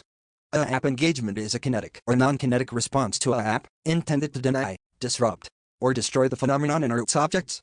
The ultimate nexus of collection and analysis of these reports is a app engagement is a kinetic or non-kinetic response to a app intended to deny, disrupt, or destroy the phenomenon and or its objects. The ultimate nexus of collection and analysis of these reports is the All-Domain Anomaly Resolution Office, ARO. The reporting procedures in the Joint Staff Message apply to detections or encounters that demonstrate behaviors not readily understood by sensors or observers. That include but are not limited to phenomena that demonstrate apparent capabilities or material that exceed known performance envelopes. The app reporting procedures described in this directive do not apply to incidents, incursions, and engagements by identifiable non-anomalous phenomena, for example, SWAS and other capabilities or materials that do not exceed known or predicted performance envelopes. Such incidents will instead continue to be reported through established processes and mechanisms. The reporting matrix seeks 11 categories of information. Among these, any app displayed anomalous characteristics behaviors, for example, no apparent control surfaces, extreme acceleration direction change, detection by certain sensors but not others, and any app effects on equipment, for example, mechanical, electrical controls and weapon systems, and whether persistent or transitory. ARO will coordinate the handling of any app objects and material of incidents, intrusions, and engagements, but recovery and transfer of identifiable, non-anomalous items of foreign origin continue to be managed by the .FMP Foreign Material Program. The military commands are to enable deployment of special sensors within the area of responsibility for the detection, observation, and identification in sensitive areas, and during testing or deployment of special capabilities. On its website, ARO calls the military reporting system defined in the May 2023 Genadmin current operational app reporting. In a briefing for selected journalists on March 6, 2024, ARO Acting Director Tim Phillips said that ARO is receiving approximately anywhere between 90 and 100-110 a month through such channels. Phillips also told the journalists, we're trying to work out the command and control, the mechanisms on how other government entities can report app incidents to us. We've received a number of reports from Department of Homeland Security and their aircraft We've received a number of reports from Department of Homeland Security and their aircraft reporting to us. This is my man Davis. We've received a number of reports from Department of Homeland Security and their aircraft reporting to us that we follow up on. As for civilian pilots, the AARO website states, AARO receives UAP-related pilot reports, PIREPs, from the Federal Aviation Administration. The UAP reporting system for contemporary military-associated UAP events, as set forth in the May 2023 Joint Staff Message, is separate and distinct from the AARO secure reporting system for receiving reports from current or former U.S. government employees, service members, or contractor personnel with direct knowledge of U.S. government programs or activities related to UAP dating back to 1945, which is accessible through a portal on the AARO website. AARO does not yet employ any system for receiving UAP observation reports from the general public. The image below merely shows the first page of the Joint Staff Message. Click on the link to download the complete PDF. Live on X. Live, the Long March 8th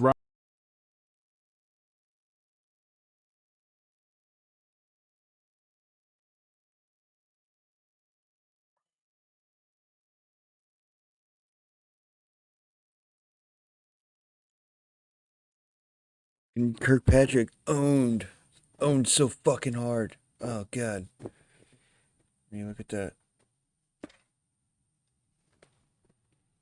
It's fucking Pentagon saying, yeah, there's all these UAPs everywhere. We don't really know what to do. So let's just keep track of them. Deny, disrupt.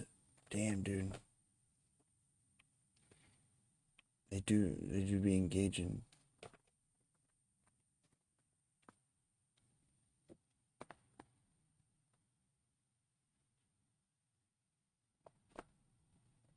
I don't know what Gerb thinks about that.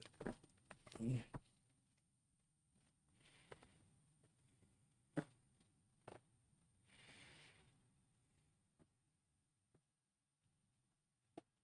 I do get the desire held by many socialists towards vote. This is that guy we didn't like, and then Sip came in and made a passionate argument for him. So this is his next video.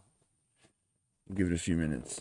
Campaigning, participating in electoral politics, it's driven by a desire to be heard, to gain influence, power, to get the policies that we all want.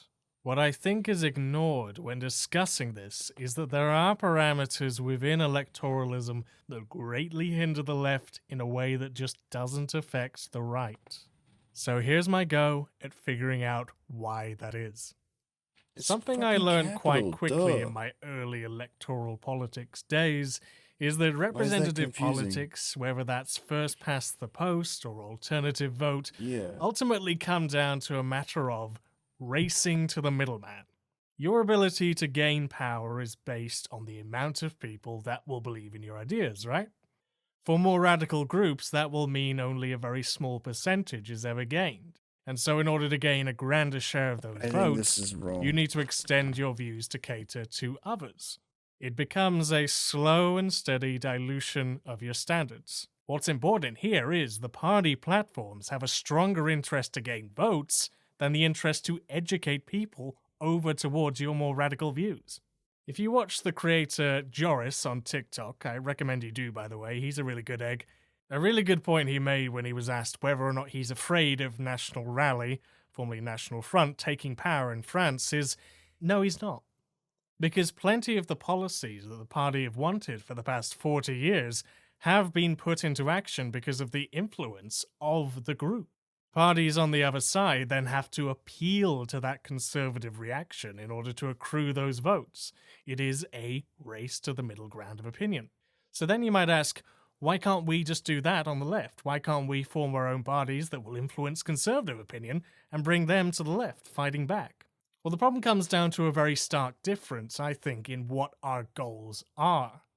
Left and right aren't just two different relative opinions. You can more so think of them as the genesis and the antithesis of the status quo ante, as it were. If you're wondering why the right are so much better at huddling together whilst the left seems to do nothing but bicker about and fight over who's correct, that's why. Conservatives already have their foundational base. They live in it. They're just interested in hanging on. Something that has broader appeal to the average person, something we're all brought up with. Socialist thought historically, then, at the furthest end, is really desiring a complete rupture from that. Sectarianism might be a problem, but you have to understand that there's a material reason for why there is so much debate. It's not an infantile disorder, as some may believe. A few weeks ago, I came across this essay by the late David Graeber explaining why he thinks there are so few anarchists in academia compared with others, like Marxists. The basic thrust is summarized in this passage. It's not that anarchism doesn't lend itself to high theory. It's that it is primarily an ethics of practice, and it insists beyond anything else that one's means must be consistent with one's ends. One cannot create freedom through authoritarian means. That as much as possible, one must embody the society one wishes to create. This does not square well with the operating within universities that still have essentially a medieval social structure, presenting papers at conferences in expensive hotels, and doing intellectual battle in language no one who hasn't spent at least 2 or 3 years in grad school would ever have a hope to be able to understand. That doesn't apply just to anarchists, I don't think. That applies to all kind of left-wing opinion. There is some kind of very nucleus within the left-wing scene that is interested with changing the world, right? I think that's not too controversial to say. It's why on the left there is such a desire to educate and enlighten people on fundamentally different economic and social beliefs. That, like I said, runs counter to the very nature of electoralism. You don't need to educate, just get the votes. I'm not saying that politics is purely about changing all your beliefs, obviously, just that there is observably an interest to cut away many of those standards in an attempt to gain larger ground. The interests, like everything, are what are important. These interests might make you seek short-term goals instead of more systemic ones, see members as due-paying machines, increase bureaucratization, so Yeah, forth. seriously. That doesn't just apply to Guy needs parties, to by the log way, that off. applies to orgs too, as I and many others have had plenty of experience dealing with. By the way, bit of a hot take, but constant back and forth within the left is not necessarily something to be ashamed of, something that we need to fix or something like that. It speaks to a desire to not just simply be satisfied with our current state of affairs. I can get pissed off if I say something bad or I hold a crap belief or whatever. I've done it. Lots of people have done it. But I should at least be happy that there will always be people ready to challenge that, instead of bolstering vulgar or backwards opinions. I am, after all, only one man. And I'll take a bit of gatekeeping over slow and sluggish opportunism. It's okay, go ahead So and that's fight. why I'm skeptical of lefties desiring to win elections. It's not just a wrongful use of our time and energy, it also leads to severe departures from our beliefs. Now, can you think of someone who espouses right-wing rhetoric and standards to bolster their own base whilst claiming to be nominally socialist? He's in the thumbnail. Something is rotten in the state of Britain. A tale of two princesses, one of them black, one of them white, both of them on the rough end of establishment treating. That's right, George Galloway. George Galloway. This is, whether you like it or not, the superficial interpretation of what a left-wing Nigel Farage figure is. Someone who might have all the flares and historic angle of left-wingedness, but in reality just shifts opinion to the right in an attempt to garner more support, instead of changing minds. A textbook opportunist. But he's winning, right? That's good. He's winning elections. Yeah. At the worst end, then, this is the result. Vulgar individuals who unconsciously view the left as a brand, or have become too dogmatically sunk into their beliefs to ever consider a degree of empathy or standard. Now, you might argue that this is a caricature, as if you look around, it's clear that the current pat-sock clownery undoubtedly emerges from a Marxist-Leninist foundation, but that's the foundation. The encompassing gambit that unites all people who take this path, whatever flavor of leftism that might be, relies on the upholding of these institutions of status quo, upholding the right as the default standard that we should orientate ourselves towards. Instead of demanding, we won't get any votes unless we act like X, or, we have to appeal to gamers in order to win, or whatever, or even on a less electoral level, we need to be more disciplined, we need to go to the gym 4 or 5 times a week. Consider whether these institutions, these practices, inherently don't work for the real gains that we want as lefties. Because, as I've learned quite well over the past few years, winning isn't enough. We should understand what our principles are first, and then base all of our strategies and ethics around them. That's not naive. I'll go more into detail on this in a video in a few years. So that's the main point then. Electoralism is biased towards the status quo.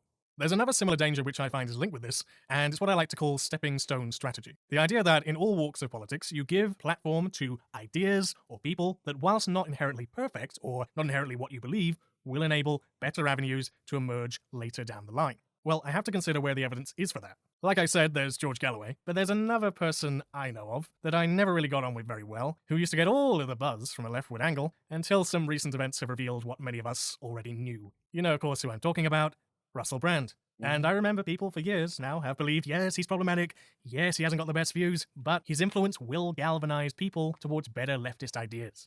Here's the problem, though, he didn't. And he doesn't really even today. He's very set on his line of thought, and he's not just going to allow potential financial or social capital streams to be siphoned away, so they become defensive. This is such like a vibes-based, not even vibes-based, because this is really... I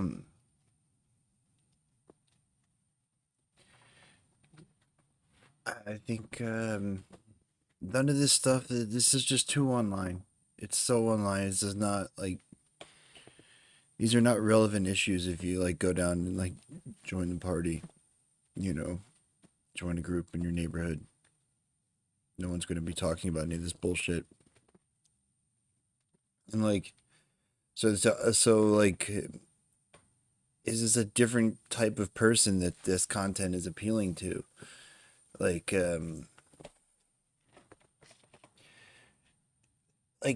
It's so slimy to attack Galloway. It's what have you done for anybody? Right? It's he's might not have all of your politics, but he's certainly lighting a fire under the fucking, the I don't know what you would call them, establishment. They're definitely annoyed by him, giving them a hard time. That's an objectively good thing. So I don't know, maybe you can complain about him when he does something bad, not just in the future, at some point he will disappoint me. Yeah, it's just not even vibes based though, because it's like they're weird. It's like it's not actually the vibes. It's like I don't know. It's weird content, dude. I don't know where this guy's coming from. Kind of freaks me out.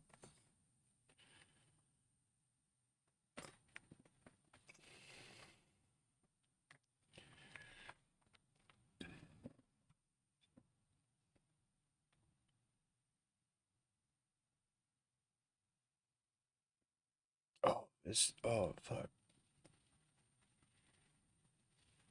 I forgot about this.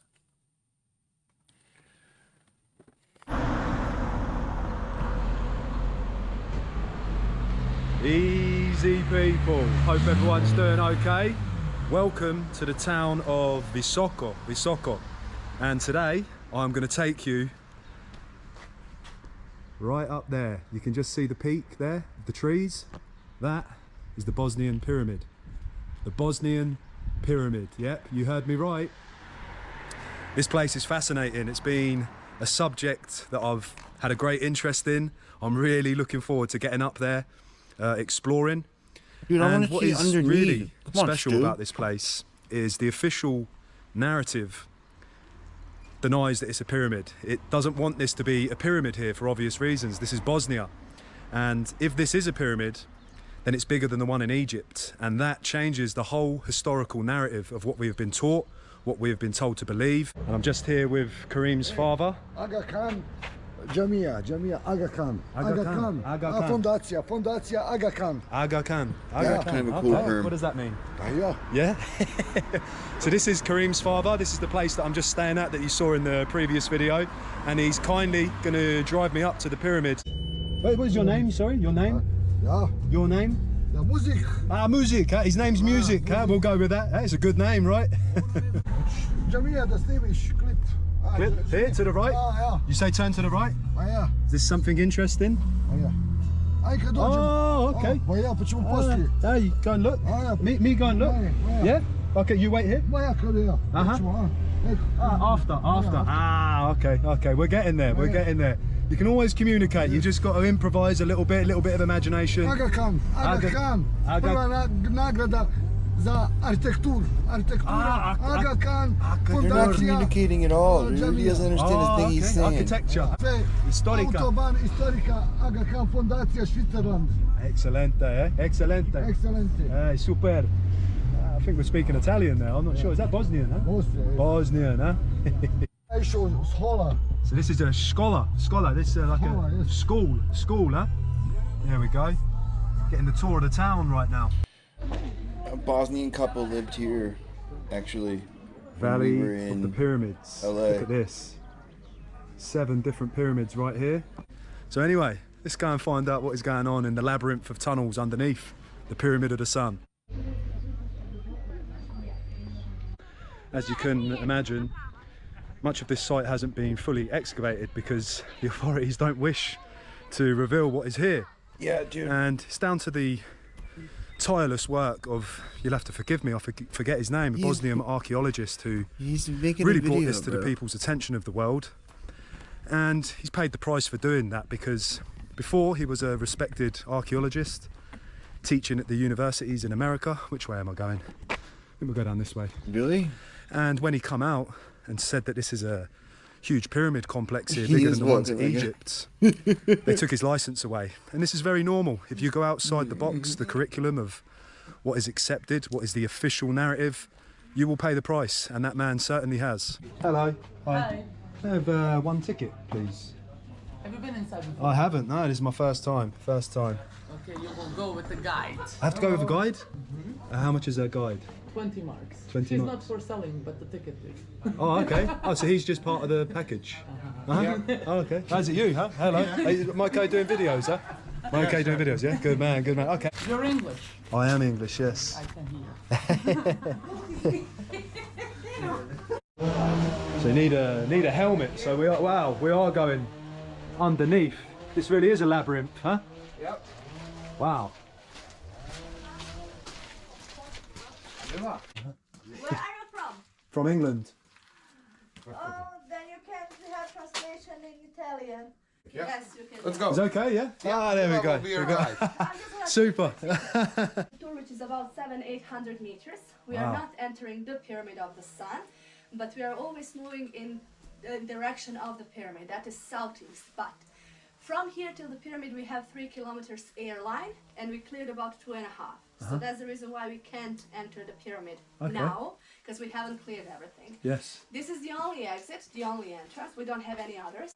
As we walk deeper in the tunnels, we have more negative ions. They clear the air from bacteria and viruses, and they are very important, especially for the people who have problems with asthma or bronchitis or leukocytes, white blood cells, so in global with immune systems. Inside of the tunnels, we measure between 20 and 60,000 per cubic centimeter. Outside in the city is 100 till 200. Bottoms, ceilings, the walls are the original. So we don't dig anything. Everything is the original size. This material, so walls and the ceilings, are so-called conglomerate, mixed from different stones, sand and pebbles. Geologists from Germany and Poland did the analysis, and they discovered that this came here 33 to 35,000 years ago when the pre-last ice age melted. Wow. In whole city, this place is the only place where we have this conglomerate.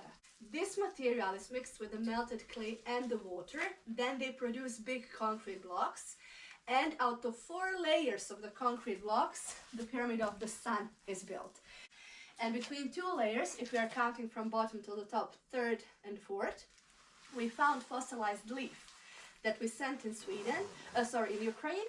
They did radiocarbon analysis, and the leaf is 30,000 years old, so 30,000 years old. So we don't dig, we don't use any other tools, we don't use drills, just the shovel and wheelbarrow, and we take this material, which is soft material. But at the entrance to every new tunnel, we always find so-called dry walls. I will show you how they look like. Those are big river stones set one on another without any kind of the binder. So no cement, no concrete, no clay, nothing, completely dry. And in one of them, we found a piece of wood that burned before. We sent the wood to Sweden, and the analysis showed that the wood is 5,000 years old. And that's the reason why we think that we had here 2 active civilizations. One digging and building, according to the leaf, 30,000 years ago, and second closing everything, according to the wood, 5,000 years ago. But we didn't want to give them names. Reason, back to school, doesn't matter if you live Italy, England, Bosnia, Serbia, Zanzibar, we all learn the same thing, and we learned that the oldest civilizations are Sumer, Babylon, and Egypt, but they are just 8,000 years old. And we all learned that the oldest pyramids are Egypt, 5,000 years old. And when my guest asked me, why can't we find anything about you in the history books or I don't know, in some scientific magazines, my answer is actually a question. Who wants to change history in 21st century? Yeah. Especially with a small Balkan country. No one wants to do it. No. I'm sorry for being honest, but nobody wants to do it. Yeah. How many pyramids are here? We discovered actually 6. 6. But the 5 have names. Yeah. The 6th one still doesn't. So we have Pyramid of the Sun, of the Love, of the Dragon, of the Moon, and Temple of Mother Earth. Wow. And the 6th one is still unnamed. Oh, unnamed. So we send little piece from every structure to Geophysical University in Kiel in Germany. They did material analysis for us, and the analysis showed that those aren't natural stones. So this is mix of clay, sand, and water, and then everything is very high temperature baked. And the scientists told us we needed the temperature about 1,000 degrees Celsius. So it's not possible that the nature did it without burning everything else. Yeah. So we scanned everything with a georadar that works like the X-rays, and we find out that in every bigger ceramic we have quartz crystals, smaller pieces in whole block, that under every ceramic at the depth 20 to 25 meters, here is 21 meter under, we have underground water flow. That's the reason why we had physicists here, and they find out When the water produces frequency, frequency goes up, hits the ceramics and the crystals. Crystals start to vibrate, ceramics to resonate, and the ceramic works just like transformer. So transforms that negative frequency into positive for us. In this case, in whole length of these tunnels, so not only where the ceramic is, also in the top of the pyramid of the sun, we have electromagnetic field, frequency 28 kilohertz, which can regenerate the cells and the organ. So the biggest ceramic here in this group is actually the smallest one that has quartz. We don't move them, we scan them, we got volume, surface, and then we determine the mass. The biggest one here weighs 350 kilograms, but this is the smallest one with the quartz inside. But we will see later the ceramics that weigh 3.5, 4, and 8 tons. So this is only 350 kilograms. Wow. These two are also here, also at the original place, but they don't have any kind of the crystals inside. So we don't know their function. That everything that you see, it is at the original place. We just clear the sand and we leave it like it was.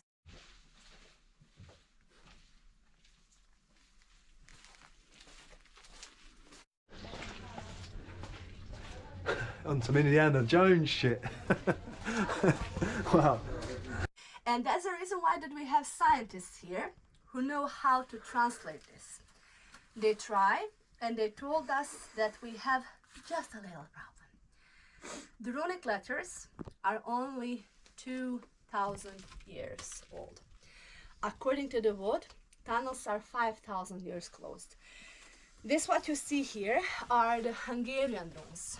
We set them here because some of them are matching that we have down, but everybody told us we can't translate it. On our good luck, in the team was Bobby Scarf. She's a retired professor, university professor. She was history professor in USA. She found the book of the old runic letters, and she translated this, what we have here. But the other block that we will see with the symbols, we don't have translation. So basically I'm going to tell you the translation that we officially have, and that you can find in Dr. Sam's book, The Man Who Discovered Everything. Yeah. So the translation is, the gate is closed, we are at the standstill, but we will need to fight that we can defend and conquer when the Stargate is open again. Stargate meaning really spiritual gate, not this that we have today. But from that translation we can't actually explain what's going on. Where is the gate, when it's going to be open, maybe it is open, we still don't know, but the translation is really interesting. Can you add here?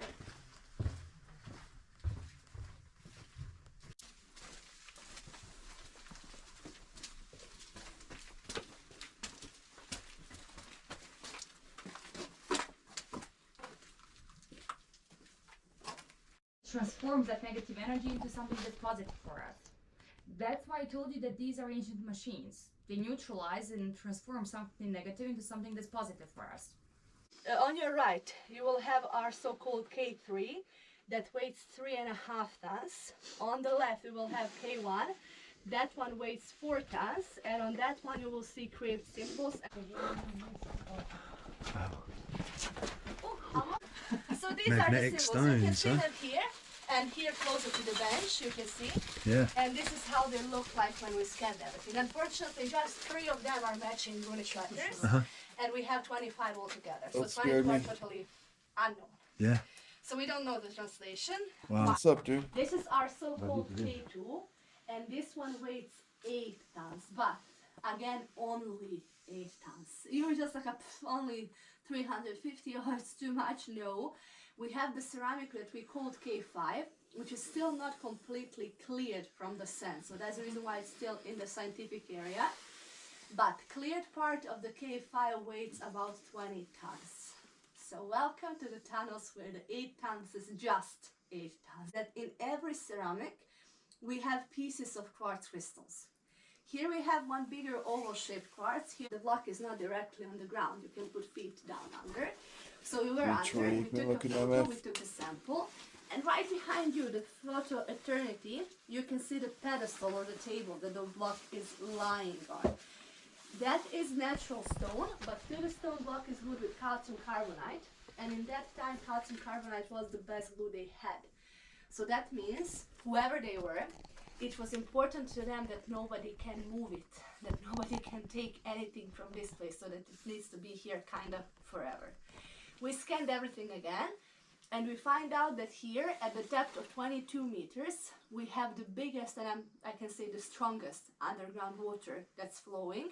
And when we had physicists here inside, they also discovered that in the tunnels we can measure two frequencies more, not just electromagnetical. We have also ultrasound frequency, but we have ultrasound thanks to the electromagnetical frequency. They actually find out that this electromagnetical frequency spreads through the tunnels, flows to the top of the pyramid, but on the way up it hits in the walls and in the ceilings. And then we have a lot of the quartz crystals and minerals, and when it hits quartz crystals and minerals, it comes to so known in physics piezoelectric effect, and we got ultrasound frequency. Ultrasound frequency, again, in the whole length of the tunnels, is between 28 and 42 kilohertz, and maybe numbers doesn't affect you, but 28 to 42 kilohertz frequency, we modern people call physical therapies. I don't know if you noticed, but you don't have internet and you don't have signal here. Thanks God. Nothing. Thanks to that, we don't have electromagnetical radiations from the antennas, from the phones, from the signals, and we don't have any kind of UVA, UVB lights inside, so nothing is coming in. And again, we don't have negative frequencies from the water. Thanks to that, in the tunnels we have still original frequency of the planet Earth. In physics, it is called Schumann resonance. The frequency is originally 7.83 hertz. And I'm really sorry, but I need to disappoint you. Outside, since 1990s, the lowest Schumann resonance is not 7.83 hertz. The lowest is 20 hertz, and it just grows. And physicists say the main reason is electrosmog. Smartphones, internet, Wi-Fi, 3G, 4G, 5G, antennas, aeroplanes. And I'm so sorry, but again, I need to disappoint you. Schumann resonance, so 7.83 frequency hertz, is the only one which is perfect for the mental and physical health. Because that frequency causes the brain to work slower, and thanks to that, brain can regenerate faster. How much can you personally feel electromagnetical frequency? Because we people, we have our electromagnetical fields, so-called auras, and when they connect with some other aura, people who are a bit more sensitive to these things, they start to react, especially at the palms or fingertips, because those are our nerves. But again, that you need to know, if you're coming here alone, first time when you come here, you need to go with the guide. So this is the guided tour where you know what to do, where to sit. Second time you can go alone for so-called meditation. Ticket is cheaper than this one. It is for 1 hour, because the ceramics, like ceramics, they don't heal anything. They are just machines. They transform one frequency to another. The frequencies are those that are healing. So they've actually measured the electromagnetic field down here, yeah? Wow. Seems strong. like it could be effective. Just 28 kilohertz. That one that regenerates cells That and feels good. neurons. Yeah. And we had one Croatian physicist who did that for us. And he was so stunned with that, what we measured here in the top of the pyramid of the sun, that he decided to visit more than 80 pyramids in the world. Just please watch your head. And those pyramids are pyramids in Egypt, Guatemala, China, Sudan, Peru, Mexico, and Canarian Islands. And of every single one, again more than 80, he measured the same frequency of electromagnetical field, Wow. 28 kilohertz. So that's not a coincidence. No, these are No way. That's the healing. reason why we don't believe that the pyramids were tombs. Yeah. gravestones. No, I don't believe that I don't either. believe it. I don't buy Healing, it. I'm sorry. healing. My personal opinion is just telling you that Uh-huh. not joined to my job. Yes. If they were if the pyramids were tombs, Yes. why the dead people needed the frequency that regenerates cells and organs. When we wanted to mummify them, they took the organs outside. Yeah. Why Doesn't make any sense, no? Yes, that's the thing. Yeah. Why do they need it? Something that regenerates. To be honest, you wouldn't build a pyramid of these sort of sizes just to house a dead body, you know. When you die, really, you need a grave 2 meters long, meter and a half, not meters wide. not a mega structure. I'm honest. 200 meters. These energy buildings of some sort, then healing properties and and every single pyramid are built at so-called ley lines. The ley lines, yes, the natural electrode fields. Yeah, the energy lines. Yes. Of the planet Earth that actually connect volcanoes. It's the strongest points of the fields, Actually, example, Cheops pyramid or Khufu in Egypt. Yes. We have 18 ley lines crossing in one point. Wow. We have 24 here. 24? Yes.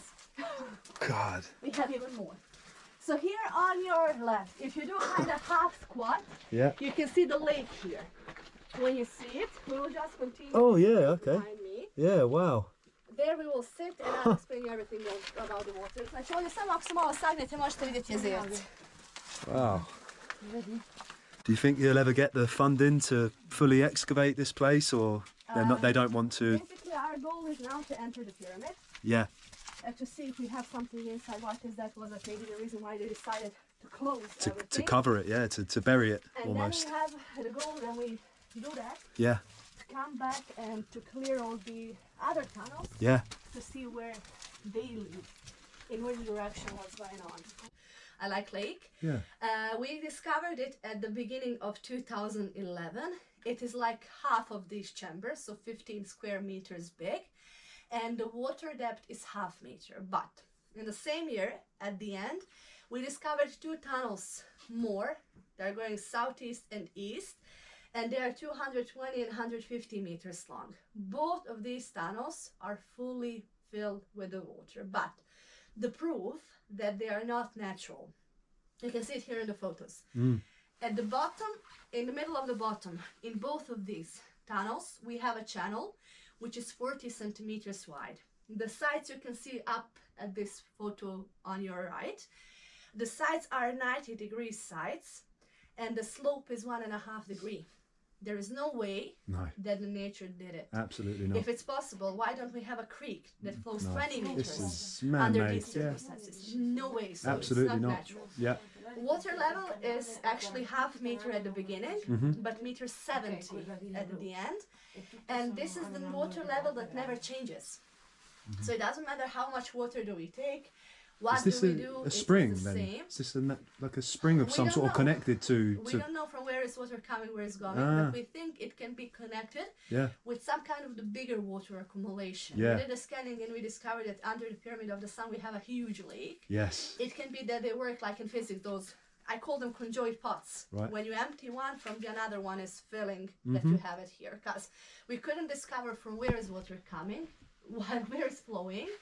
And I'm going to tell you the best example how the water works. In 2014, we had floods. So all the ex-Yugoslavia, so Serbia, Montenegro, Bosnia, Croatia, they were under the water. So normal level of River Bosna that flows through this city in the maze about 2.5 meters. This is maximum of the maximum. But in May 2014, we had 9.5 meters water level. It was raining for 1 month without stopping. So basically the water from the pipes, from tap water, if you wanted to drink it, you needed to boil it because the water was muddy. Whoa. You couldn't drink it because everything was totally under the water. Yeah. But water level here and color didn't change a bit. So that really means that it doesn't have connections with the water from outside. But maybe with some other water accumulation, it can be. And because of that, we are doing every single year water microbiological analysis. So this is the newest one. Health Institute from City Zenica, that is here near the city. They did microbiological analysis. This is the newest one, March this year. Yeah. And the analysis showed The water is without bacteria, without viruses, without any kind of the other microorganisms. The water is 100% drinkable water. Yeah. And the pH value is always between 7.4 and 7.6. Wow. Human pH is always 7, 8. Yeah. And the Institute of Bion, that is shorter name of this institute, they split the people into two groups. One drinking tap water, another one drinking tunnel water for about 1 month, but without knowing what kind of the water, so that we don't cause placebo effect. That it's that I'm gonna drink, I know what I drink, so that's the reason why I'm better. Before and after, they'd actually measure all these parameters. And when we got final analysis, it showed that the people with Slovenian water, tap water, have no changes, which is really normal, because that is the water that we all drink, doesn't matter where we live. But the people with this water, they have 30 to 40% better blood analysis. All of them had normal blood pressure. The exact same things happen with the, I don't know if you heard, for the Zamzam water from Mecca, Saudi Arabia. It's holy water to the Muslims. The same thing happens, but again, holy water, and it's like that because of the prayers. Here we don't do any kind of the prayers, so that's the reason why I don't like to say this is holy water or this is healing water. This is basically healthy water. Living waters, I like to Living call it. water, Yeah. energetically alive water. Yeah. Why they gave a certificate that says the water has very high energy level, but that they don't have the answer why. And we wanted to know why. We couldn't wait that the answer comes alone. So we sent the water to Japanese physicist, Dr. Masaru Emoto. Yes. I don't know if you heard Legend. about him, but he's the one who proved that the water really is alive, that the water has emotions, can take and share the information, and that the water has memory. Just like us people, we share the information between each other. We learn what somebody says and we tell it to somebody else. But he proved really that if you expose the water to the higher frequencies, those are yelling, swearing, words of hate, aggressive music, if you freeze the water and then you decide to take a picture of a crystal, you will always get completely broken crystal. For those, he said the water has very low level of the energy. It's energetically dead water, which is not bad water. It's just that the water is drinkable, but the only effect is I'm not thirsty. So nothing else. You will get nothing else except that. And he proved if water is exposed to lower frequencies, words of love, classical music, meditating, or when somebody's praying, when you freeze it, it will have snowflake, I like to call it snowflake, or the hexagon crystal. He said that that is actually the most perfect form that the water can form. And he told us actually that this means that the water is energetically alive. And if we drink it, that it can make our health a bit better, because the body is 75% brain, 85% water. Watch your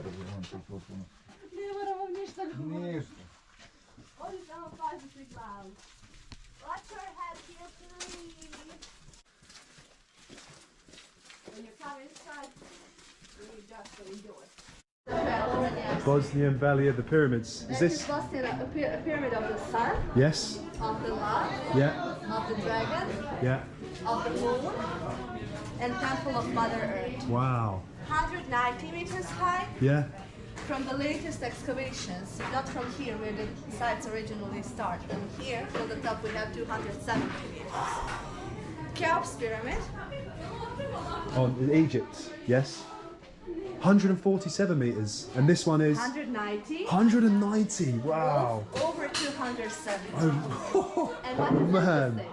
What that's is something that in huge. nature can't be natural. Yeah. If we connect the top of the pyramid of the sun with the top of the pyramid of the dragon and of the moon, we have, I like to call it same-sided triangle. And the distance is exactly 2,170 meters between the tops. Exactly. Nature can do that. The precise is. Wow. That is actually incredible. 170, Yeah. 2,170, 2,000. No, yeah, these things just cannot be down to chance. This is. Sides. Yeah. 45 degrees angles. Perfect. Perfect. Yeah. Orientation to the north, but cosmical north. That is northern star. Yeah. Ah, so it aligns with the pole star, Yeah. Polaris. Wow. Has the deviational error of 0 degrees 2 minutes on the perfect. Yeah. Here is 0 degrees 0 minutes on 12 seconds. Shut up, kid. Which can't. No. This site is it's incredible. Yeah. They really to just brush these things off as natural formations is shocking. But this is what the historical narrative is like. You don't want to reveal such an impressive site.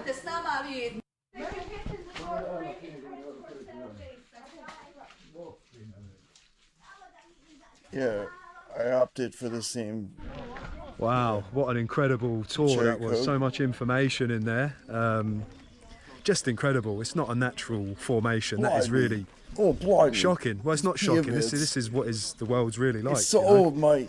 You don't want to examine further, explore things further, but that's what we're going to do right now. So we're going down to this area here, park area.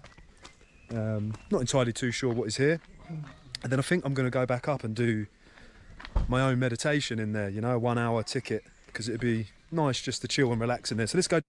And those of you that follow my other channel, Electric Realm, this is exactly the things that I'm speaking about. Electromagnetism, free energy, frequencies, sounds, vibrations. Let's go, baby. Really, there's a lot of information that we're not taught about, but this information really is coming to the front now. That's right, bro. Cat's out the bag, so to speak, and I think they're really struggling to contain this awakening of really what this place is. It's an electric realm. Everything is sound, everything is frequency, and everything is a vibration. The living waters, as she was speaking about. The living waters. Bit of a sound lord myself.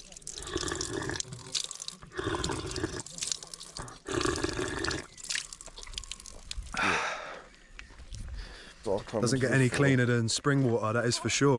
This is the archaeologist that I was speaking about, the guy who discovered it, the Bosnian, Dr. Samir Sam.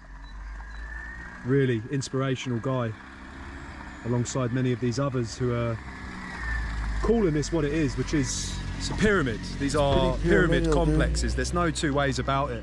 And when you add into what does the equation, say about quite literally, the alignment. He's probably not into it. These pyramids. It's too old for him. With perfect geometry and alignment to the Pleiades. Yo, my man's allowed to do cookies star on vacation. Constellation, just like we have in Egypt, the alignment to the Orion Belt constellation. You begin to see the magnificence of the ancient world and the people who built these structures. Golden section, 7 sisters of Pleiades, matched layout of 4 Bosnian pyramids, sun, moon, love and dragon. The chances of that being a random formation of nature, impossible. This is a pyramid complex. No two ways about that, my friends. And to have the golden ratio just shows you the mathematical precision that was needed to construct these places, which they were constructed. This is man-made. This certainly isn't a natural formation. Yeah, there's probably a shitload more pyramids out there that we don't know about. Some of the many experts that you won't get to hear about in the mainstream. People fucking And this going quote hard right back in here the is day. very powerful. Bosnian pyramids are artificial objects created with careful planning of their shape and location, built with unknown technology whose purpose was to preserve primary cosmic vibrations. See? I love how they've utilised the natural Cosmic springs vibes, in the dude. area. Absorb the energies, the good energies. This is really what this is all about. This existence is a energy playfield. I'm just going to show you some of the frequencies are stalls all that are up, here dude. selling some of the crystals. Very kind man. Yeah. He saw my Nikola Tesla tattoo and caught his attention. Got And Tesla just showing me some of these. So what is this? Carbodonium. Carbodonium. And it is a crystal, huh? Crystal. Crystal. Look at the colours on this. This is absolutely Yeah, that shit goes hard. gorgeous. I bet you Beautiful. can zap the shit out of yourself with that. Just there, yeah. Look at this, we have all the quartz, amethysts. Amethyst, labradorite. Wow. This ahat. Uh-huh. Citrine crystal. Yeah. Mm. And this is the card for here. This is the rose place. quartz. Yeah. Aquamarine. Aquamarine. Wow. Yes. Beautiful. Wow, look at the colours of this. The colour. Opal. Opal. Oh, this is gorgeous. This. Yeah, nearly. Explain to me It's this opal from again. Zelda. Yeah, I know what that is. Orgonite. Orgonite. And this protects negative negative ions, huh? So this absorbs the negative ions, produces positive ions. I believe that's what he said. And inside is copper. That is copper inside this. And I've spoken many times before about copper's properties, being an excellent conductor of electricity, which is ions, the movement of electrons. And this really is just a smaller representation. There's a crystal berg. Berg crystal. This berg crystal. Yeah. Oh, this. Y'all just hating. Wow. Oh, it's heavy. Dude's fucking got it. He's got it, dude. This is really heavy. Yeah. He's on it. Has He's on his amazing journey. properties. Crystals able to absorb much energy and transform it into positive. Oh, this is absolutely gorgeous, by the way. Really appreciate you giving me your time, showing me your stall here. Beautiful. You're not gonna Thank buy you very anything? much, sir. So You just here fucking with some of pussy. the Still. imagery, and it's difficult for me to get a clear shot of the pyramids up close and personal. As you can see, it's covered in a huge amount of vegetation, yet to be fully excavated. So the best we can do is this 3D visualization with no greenery to give you an idea of what is here.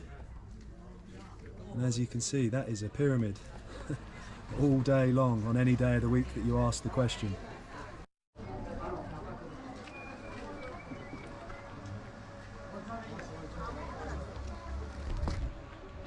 So I would suggest, with the amount of vegetation that is covering these structures, that either an event such as a mud flood style event has taken place, or it's been deliberately buried, deliberately covered up. And when you analyse the fact that they don't acknowledge this place, it starts to make sense. Yeah, there's been peer-reviewed papers so and shit. Our next point of interest is going to be the Bosnian Pyramid of the Sun, which is the other side of the town. As you can imagine, these 6 pyramids that are here, it covers a large land space, and it's not easy to just walk around to these places. So we need to get transportation If to you get look there. at the Wikipedia article, Then we'll go for a little exploration around there. Well, guys, we might have to do this in 2 parts, because I just asked the taxi to take me to the Pyramid of the Sun, and they said I was at the Pyramid of the Sun, but the lady up there said I need to take a taxi to get to the other point of interest. And it's 5 o'clock in the evening now, so I'm walking back into town where I started. We'll suss it out. We might have to do it again in the morning, but we'll see how it plays out. oh, hopefully he's got a part 2. Oh, I can't get up. Calm down. Oh, fuck. Oh.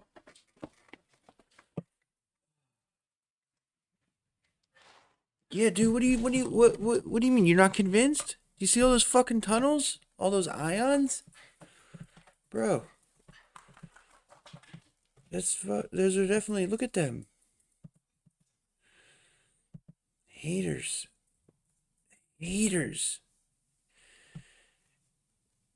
If you look at the article on Wikipedia, all the articles that they have, all the sources that they cite to like debunk it are all from like 2006. And then like none of the like scholarship that's happened on there since is reflected in the article. It's all, debunker bullshit.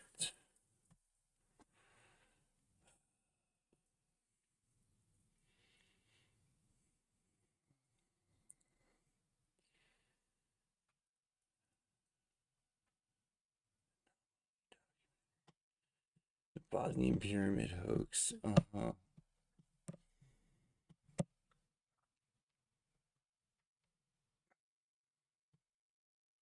Yeah, I don't read from these devices either.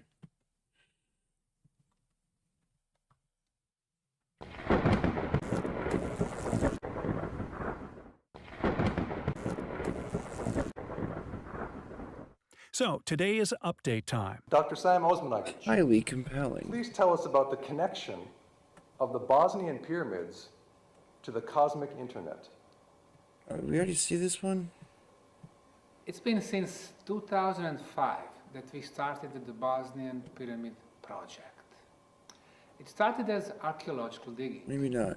But then we expanded to interdisciplinary scientific project. Then, due to the energy properties that we've been investigating, that was the third aspect. And then we got spiritual aspect and self-healing aspect.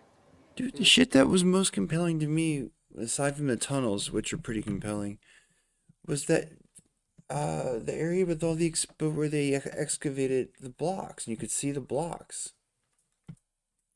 How was that?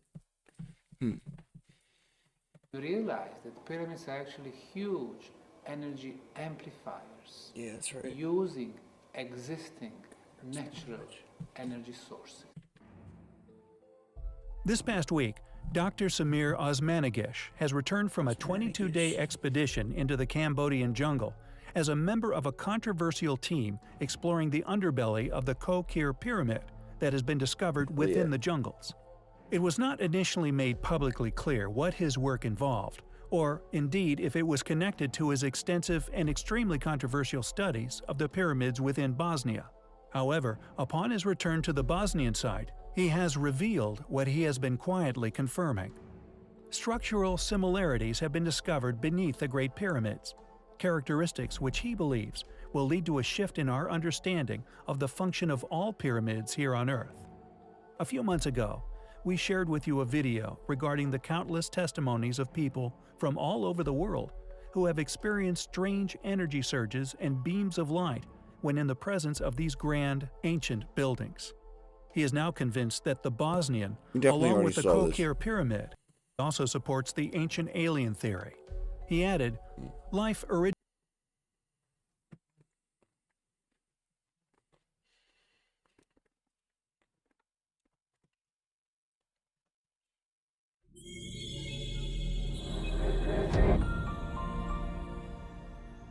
She doesn't speak English.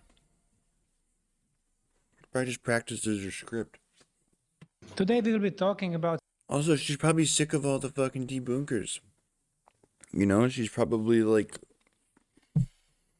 Just like, it's like when Oasis goes on tour and they have to play Wonderwall every night. Something that's going to change the history of the world. The magic of archaeology is back, but this time this magic is coming from the European soil. I'm going to be talking about the Bosnian Valley of the Pyramids. That's the first thing. The second, the megalithic stone spheres that also have been found in Bosnia. And then finally about the megalithic prehistoric towns in Bosnia and the stone monuments called stečak in Bosnia. A few things about myself. I founded a non-profit foundation called the Archaeological Park, Bosnian Pyramid of the Sun Foundation. This foundation has started the biggest archaeological dig in recent decades in the world. In the past 3 years, we have spent over 300,000 business hours in excavation and the lab analysis. You're going to see some of the results tonight. I'm the principal investigator on the project. The history of civilizations is what I write about. My PhD is about the Mayan civilization, where I investigated more than 50 Mayan ruins in Salvador, Guatemala, Honduras, Belize, and Mexico. I've authored 10 books about the ancient civilizations and, of course, visited most of the sites you've been talking about yesterday and today. The 21st century will be the era of the pyramid research. Until the 15th century, people thought the pyramids were only in Egypt. Actually, just 3 of them on Giza Plateau. Then in the 16th century, the Spaniards came to Central America, and we learned about the Mexican pyramids. 19th century, Peruvian pyramids. 20th century, Chinese pyramids. And now in 21st century, we know that the pyramids were built everywhere in the world, whether it be Belize, where we have 1,000 Mayans villages, towns and cities, 1,000 of them. Every one of them had a pyramid. Unfortunately, only 4 sites in Belize are open for the public. Korea, 3 step stone pyramids in Andong. Peru, in southern Peru there is an area called Cavachi. 6 years ago when I went there, Italian archaeologists found 3 pyramids. Last January, they told me they discovered a total of 34 pyramids. In northern Peru, there is a place called Tucumán, which contains 250 pyramids. A little bit east from Tucumán is, of course, Trujillo, with the biggest pyramidal structures in South America, Huaca del Sol and Huaca de la Luna. So we have thousands of pyramids in Mexico, thousands of them in the other Central American countries, 300 in Peru, 130 in Egypt, 250 in Central Chinese province of Shenxi, and dozens of pyramids in Sudan, Canarian Islands, like 6-step pyramids there, former Mesopotamia, on the bottom of the ocean floor between Japan and Taiwan, close to the Cuba. And we have 7 of them in ancient Greece. We have 1 in Sicily. We probably have 3 more near the Turin in Italy. And the biggest one of them is in the central Bosnia. 3 years ago, I have discovered a complex in central Bosnia, which consists so far of 5 stone structures in the shape of the pyramid. This is the biggest one. It's called the Bosnian Pyramid of the Sun. As you can see, we have triangular sides. 1, 2, 3, 4 of them. This is the northern side of the pyramid. It perfectly aligns with the North Star, like the Great Pyramid of Egypt. This is perfect east, perfect west, perfect south. Flat top. Completely flat from the bottom to the top. Let me show you a very short video clip of the Bosnian Pyramid of the Sun. The town of Visoko, 20,000 people, is just 25 kilometers from Sarajevo. You can get there by the highway. And above the town rises the biggest stone structure ever built on the face of the planet. With its height of we have all the 220 mounds meters, it is 1/3 taller than the Great Pyramid of Egypt. It's been covered by soil and vegetation in Illinois for thousands of years. Big as shit.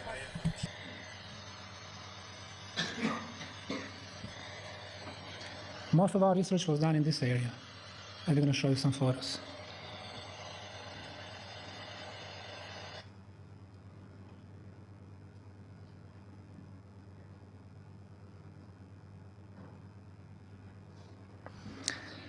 A similar pyramid is in the city of Teotihuacan in Mexico. That's the biggest pyramidal complex in Mexico. 150 years ago, the well-known Pyramid of the Sun in Teotihuacan looked like exactly like this, covered by soil and vegetation.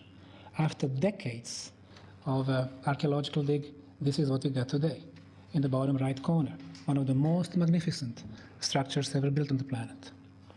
There are 5 structures in the Bosnian Valley of the Pyramids. 3 of them on this illustration were shown as the Bosnian Pyramid of the Sun, Moon, and Dragon.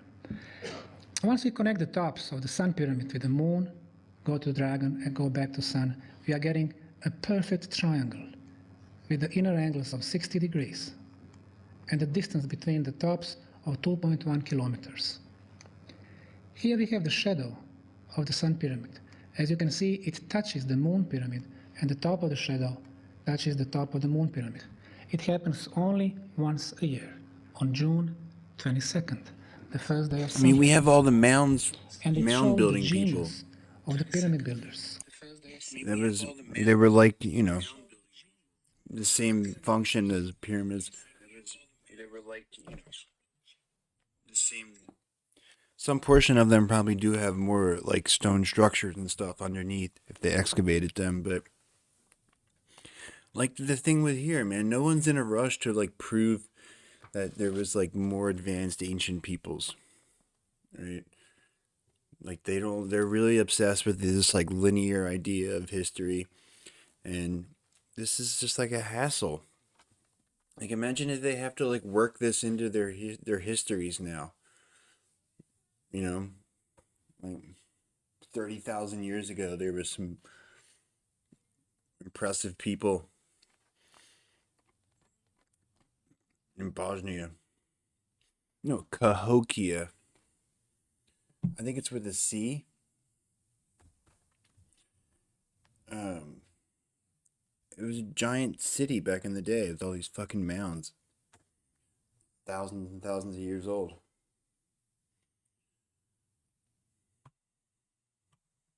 Obviously, they first built the Pyramid of the Sun. They were checking the location of the shadow just before the sun goes down on June 22nd, and then that's how they chose the location of the Moon Pyramid, and the height of the Moon Pyramid was determined based on the top of the shadow of the Sun Pyramid. The Sun Pyramid, the shadow goes towards the Moon Pyramid, to your right. And here's the fifth structure, which I call the Pyramid of Love. The only pyramid in the world which is named like that. We don't have a scientific name for that. The reason is very simple. Bosnia has been known for the violence and the war and the negative news in the last 15 years. We want to change that. We want to color the whole valley of the pyramids positively with love. So we want messages of love to go to the world from Bosnia. This is another view of the Bosnian Pyramid of the Sun. The northern side, this is the west. And from the right to the left, it's the causeway which leads to the top of the pyramid. Look at the play of the shadow and the light. The northern side, the northern triangle, is completely in dark. The same thing like the Egyptian pyramids on the Giza Plateau. And the western side is completely sunny. Here's the shadow of the Sun Pyramid going towards the Moon Pyramid. The Moon Pyramid also covered by vegetation and the forests. Here's the Temple of Mother Earth. Dragon Pyramid is here, can't be seen. So this is the triangle I was talking about. 1, 2, 3, and the back. This is a nice three-dimensional topographical map of the Bosnian Pyramid of the Sun, which we got from the Geopolitical Institute of Bosnia. It clearly shows the edges, the corners. This one is between the west and north. This one between north and east and south. The causeway, the flat top, triangular sides. Perfect alignment. North, east, west, south. You see the top is flat. In the case of Egyptian pyramids, what they would do, they would build a top, which they call pyramidion, from a different, long-lasting material, in their case, granite.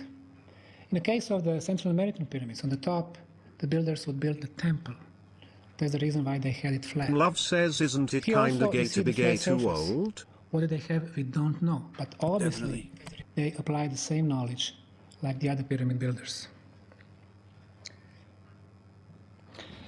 Probably there is no archaeological project in Europe ever that had applied more scientific disciplines than our research. We learned that the archaeology does not belong to the archaeologists only anymore. That's the reason why we applied a lot of high-tech knowledge. So that's what we did. We have surveyed the whole area of Bosnia and Herzegovina, about 55,000 square feet. We used satellite images, and we wanted to find all the hills that looked like pyramid. Because one of the objections from the archaeological world was that Bosnia is a hilly country, so probably there are thousands of the pyramids. So I said, okay, we're going to check the whole territory of Bosnia. We took the computer, we took the satellite, and what we did, we inserted a set of 3 criteria. We said, okay, but they let's do the find all same the thing hills with like endangered with species 4 too. sides. Second, those 4 sides had to align with the cardinal points, east, west, north, and south. And number 3, let's find those hills who have, with 4 sides, at least 2 sides should be triangular in shape.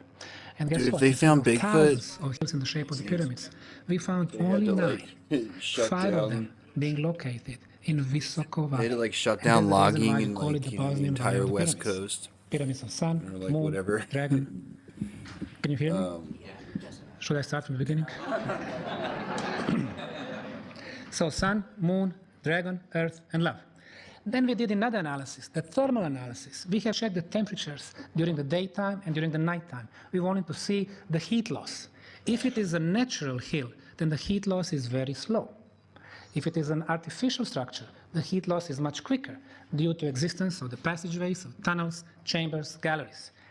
And this survey also showed that the hills that have the shape of the pyramid lose the heat much, much quicker. Later on, we figure out this is due to existence of the tunnels and, and the galleries. Then we hired two teams of the georadar specialists. They are geophysicists, and their instrument can penetrate the surface. One team was from University Did you of not hear Belgrade my from Serbia, Bigfoot take? and the other one from Germany. Their leading georadar institution is from the company called LGA Bautechnik. These are the georadar instruments. They can penetrate the surface for 18 meters. What they reported in their written report was that they found 44 anomalies under the surface. For geophysicists, the anomalies mean it cannot be explained by the natural cause. What they found under the soil were paved terraces, shaped blocks, passageways, tunnels, and so on. This is an example of the one underground passageways. What they did, they put those wooden pieces and they marked which way the tunnel goes. A few words about our archaeological dig. So in the center picture, we have the Bosnian Pyramid of the Sun. The yellow lines show places where we actually remove the soil and the vegetation. The one on the top left corner, shows the place where two sides meet, north and east.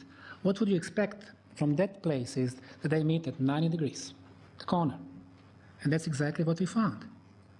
North, east, 90 degrees. Other places, once we removed about 70 centimeters Dude, I want to debate Gerb of about soil, we were crop finding the circles. stone blocks, you can see them on the bottom, and actually the walls of the pyramid, from the bottom to the top. This is a huge, flat stone surface. Up close, the edge of the pyramid, this is the beginning of digging there. What we did, we uncovered about 25 meters, about 80 feet of this corner here. Now we're on the north side of the pyramid, Professor Pasic, University of Zenica, two professors from the Cairo University, Suleiman Hamid, Mona Fawad Ali, and Dr. Nabil Selim, 3 times PhD in archaeology and Egyptology, the men who found 4 pyramids in Egypt. They are working with us on the Sun Pyramid. Now, you saw the video clip, you saw the photos, you saw the topographical map. There is no question in anyone's mind that the shape of that hill is pyramid. In order to prove that this is a man-made structure, you need to remove the soil and find the proofs for your claim. So this is one of the typical sections. This one is on the north side. So we removed about 70 centimeters of soil. What we found was amazing. Rectangular stone blocks. One, another one next to this one, the third one. As you can see, they form the same slope. So we have rectangular shape, flat top, breaks at 90 degrees, flat side, flat bottom, 6 times flat sides, 6 times 90 degrees. The Mother Nature does not make blocks like this. It is a man who does it. So this is the block on the top, 45 centimeters thick. This is the second one. So the first row is laying on the second row. This block is about 40 centimeters thick. This is the third one. The reason why it's moved a little bit is because of the structural stability.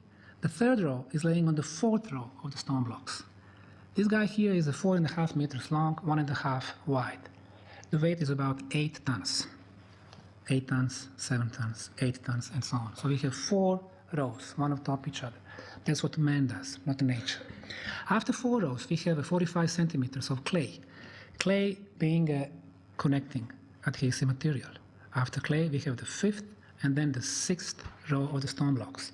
So what we have here is actually we are looking at the outer casing of the Bosnian pyramid. Somebody mentioned the word controversy. When we studied this, some of the archaeologists in London, in Boston, in Sarajevo, were claiming this is all natural. Well, you make your own mind. Is it all natural or man-made? Or at least made by the intelligent hand. Another section on the Bosnian Pyramid of the Sun, nicely shaped and then layered stone blocks, 1, 2, 3, 4. The artifacts on the Bosnian Pyramid of the Sun, we found this rounded plate with a bunch of lines, rounded lines, something like a snake, something like letter E. Then we color them, rounded lines, blue snake, letter E. And then we want to figure out what does it represent. So we rotated this stone for 90 degrees. So this big letter E came on this side. So from here it came there. Now what we got? This green rounded line is what we call the temple of Earth. Love says, is it cool if I say the N-word, chat Joe, that Matt is clearly dead? Which is in the valley.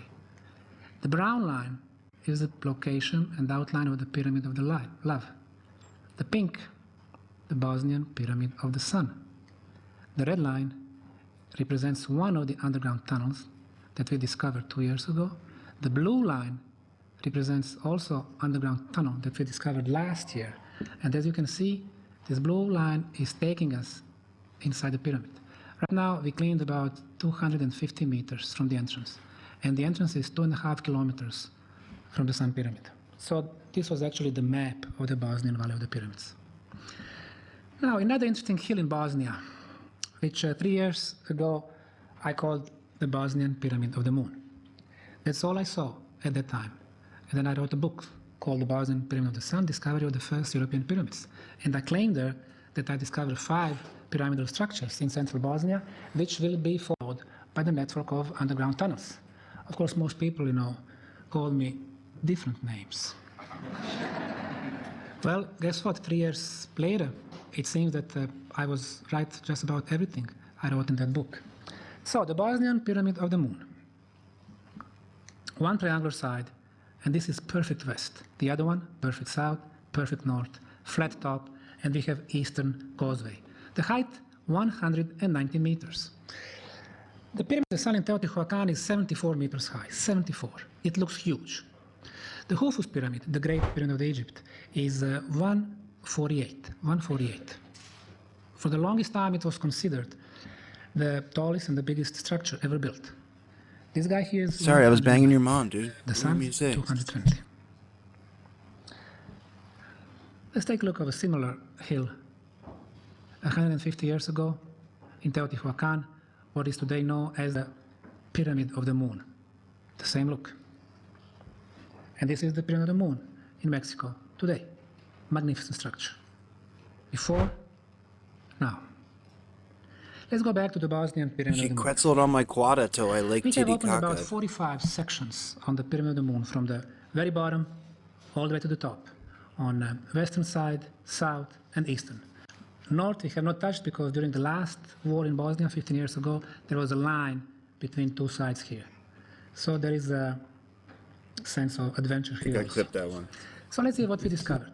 Every place where we did some digging, we were finding the paved terraces, rectangular structures, vertical walls, more terraces on the bottom, shaped blocks, and plates. In other words, this is a huge stone structure in the shape of the pyramid with the perfect orientation. And that's exactly what I claim. I'm not saying we're going to find Egyptian pyramids in Bosnia, or Mexican, or Chinese, or Bolivian, but what we are finding are unique Bosnian stone structures in the shape of the pyramid with the perfect orientation. Now, this pyramid, actually all the pyramids in Bosnia are most probably the oldest pyramids known and surviving on the planet. So it's very hard to find anything similar.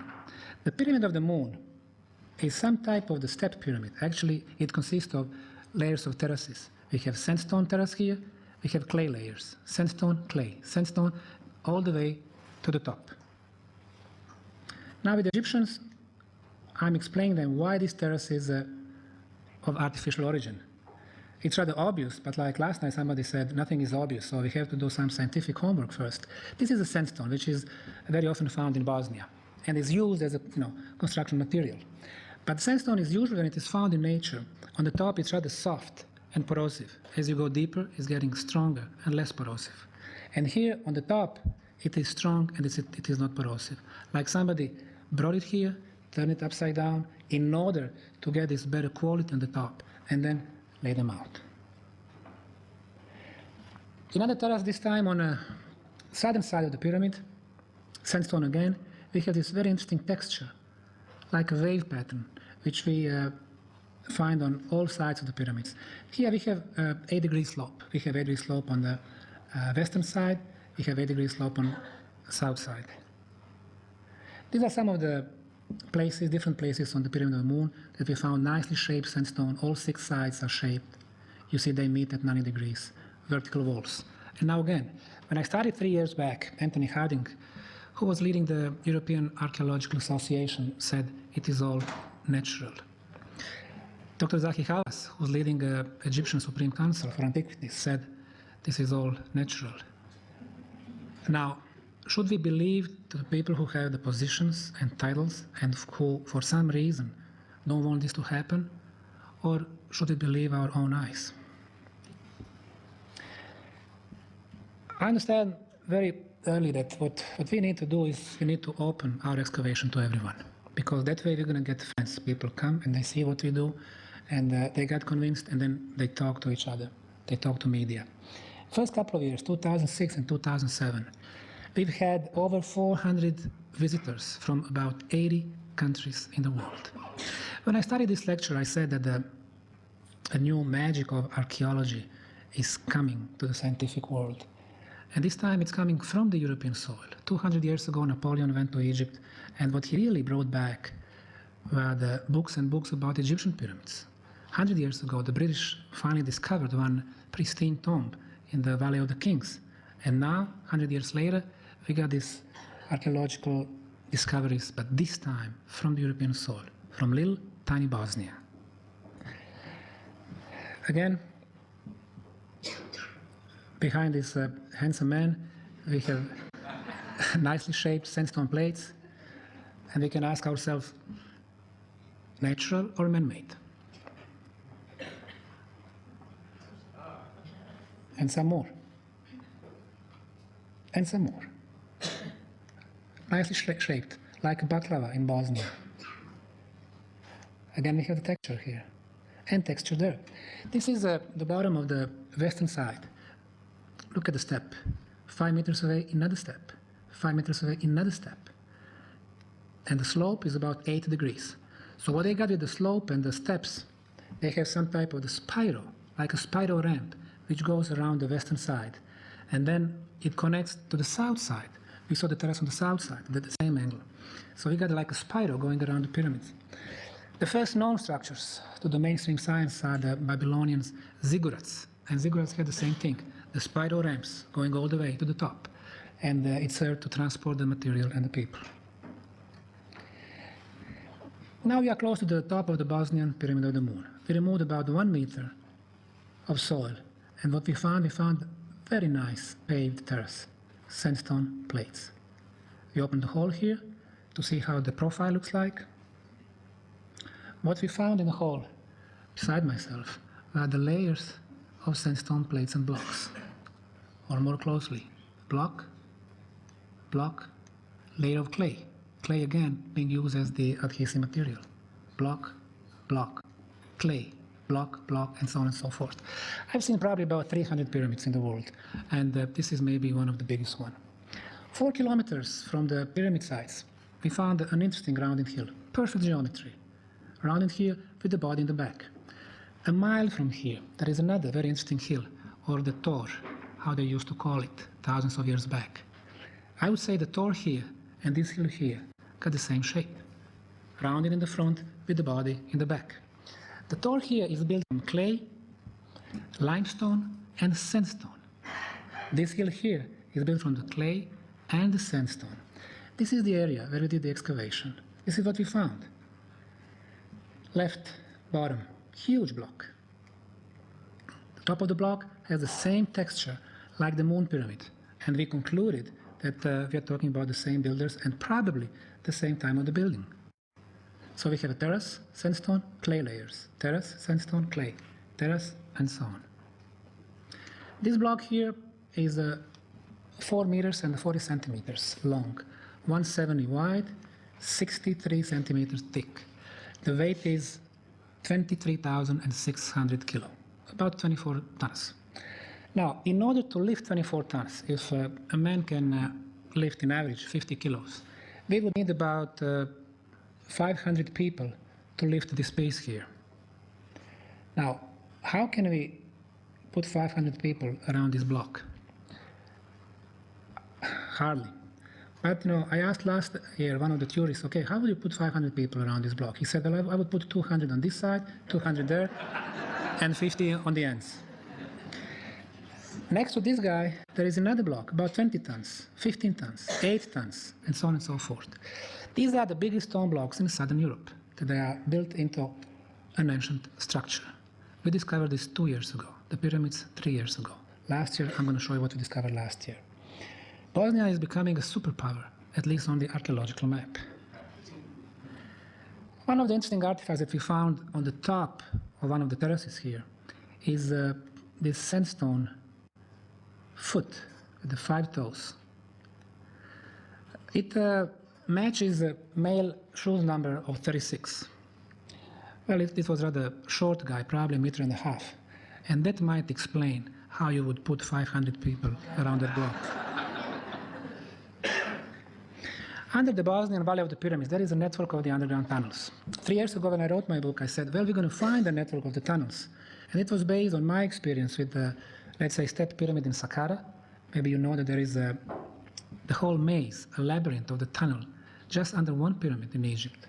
And Teotihuacan, of course, has a network of the tunnels. The Giza pyramids has those tunnels. I said, we're going to find one in Visoko. That's the name of the town here. And people were saying, oh, it's impossible. Maybe you can find some natural caves or, some coal mining or something like that. But instead, we found one of the entrances a year and a half ago. We barely could make inside. In the meantime, for the last 12 months, we widened it, so now it's almost 2 meters high. And we put a wooden support, so it will be safe for the visitors and the researchers. This entrance is about 2.5 kilometers from the Bosnian Pyramid of the Sun. This is how they looked like at the beginning. So what we were doing, we cleaned a little bit to the left, to the right, and from the bottom. And then we put a wooden support. And that's exactly how it looks like today. Now, when we started cleaning the existing tunnel, we found out that with the main tunnel, there is a bunch of side tunnels, like this one here at 45 degrees, another one here to the left at 90 degrees, another one here. Now, this one here is for some reason sealed off, filled in material, and then stones that form the drywall. Why would somebody seal off one of the side tunnels? Then another side tunnel was also blocked off. This is the profile of the tunnel, filled material. We have the blocks. We have mineral water. And another one, just this one is much longer than the others. This one is 3.5 meters long, the drywall. And it sealed 3 side tunnels. One is here, the other one is there, the third one is here. Now, this tunnel network opens several questions, several mysteries. Who built the network underground, 20 meters underground? And that network goes for tens of kilometers in all directions. And the second question, why would somebody come during either the same civilization or later on and blocked 99% of the side tunnels? Right now we don't have the answer. What we are finding in those tunnels is pretty amazing. Under the conglomerate material, we are finding some stones that are sticking out a little bit, 10, 15 centimeters. So what we started doing was, we started removing the conglomerate, like in this case.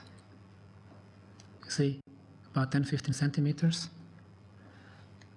And then we started removing the conglomerate, which has been here for thousands and thousands of years. Obviously, at some point in time, the tunnel system was under the water. When? We are not quite sure when, but a long, long time ago. Because this conglomerate, it takes not only thousands, maybe tens of thousands of years to form, to be so compact. It's not millions of years, we know that, but tens of thousands of years probably yes. So this is a process of uncovering one of the blocks. Is almost completely cleaned. But now what we found on the surface was rather amazing. We found carved symbols. Wow. This one is rather obvious. It's an arrow. It shows direction. This one, we don't know what it represents. Something like letter C with the bottom line. A few more lines here. On this particular block, we found about 50 symbols. It's 2.5 meters long, 140 wide, 40 centimeters thick. It weighs about 7 tons. Who brought that piece inside? And it is about 200 meters from the entrance. Okay, these are the symbols that we found here. This is an arrow which I was showing you, and something like letter C. But a lot others. What they represent? Pyramids, rivers, directions, letters, we don't know. But these are the signs of literacy. Obviously, somebody was literate in Bosnia a long time ago. You too, I was sleepy yesterday also when I came. So, what do we have here? We have this stone block which has been covered for tens of thousands of years. As a matter of fact, we did a C14 analysis just recently. We sent 3 pieces of the wood that we found in the conglomerate material. One to the Polish lab, one to the Kiel, Germany, and we got results from both labs. And the third one we're expecting from Oxford. The first 2 labs, their result match. And it will be a sensational discovery when we announce that in August. But this will be the definite proof of the oldest traces of literacy in Europe.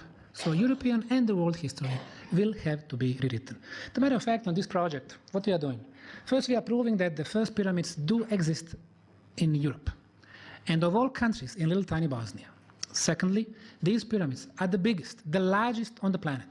You don't build the largest structures in some remote area. You always build them for some reason. Bosnia will become very important, but this time not because of bad news, but the opposite. Number 3, we have the most extensive, the biggest network underground ever built on the planet. And number 4, we probably have the oldest literacy on the planet. Probably that's the reason why Philip called this one of the most controversial discoveries. Let me read that. I got this today for his conference in November. Sam Osmanagic, the man who discovered the Bosnian Valley of the Pyramids, Osmanagic has organized one of the largest and most controversial archaeological excavation on Earth. So maybe he was right. This is rather controversial. In the tunnel, 3.5 meters high, the whole valley is in the tunnels. More tunnels. The ceiling, beautiful plate, like it was either poured there or they found the sandstone. Artifacts, we found a stone, maybe wheel. The second thing, Bosnia, stone spheres. Stone spheres, we know about them in Costa Rica. Somebody mentioned that yesterday. They said that nobody knows what they searched for. Well, I kindly disagree. Some of them, like this one here, on the surface, what it has something like a picture. But actually, 28 star systems, when you connect them, you get these carvings here. Cool. So obviously, some of the stone spheres in Costa Rica were used as the calendars, astronomical calendars. Some more. In most cases, out of 400 stone spheres found in Costa Rica, in the delta of the river Diques, they are built from granite, granodiorite. And just one from Coquina, that's on the island about 25 kilometers from Costa Rica, Coquina, it's some type of sandstone. The stone spheres in western Mexico, 250 of them, they are of volcanic material. The stone spheres are, of course, on Easter Island, and they are found in New Zealand and the western US. And in Bosnia, of all European countries, only in Bosnia. This is one of the biggest. Egyptian geologist, Dr. Ali Barakat, who is a member of our team. This stone sphere is perfectly spherical. There is no error, there is no tolerance. The tolerance is less than 2 centimeters. Perfectly shaped and perfectly finished. More places.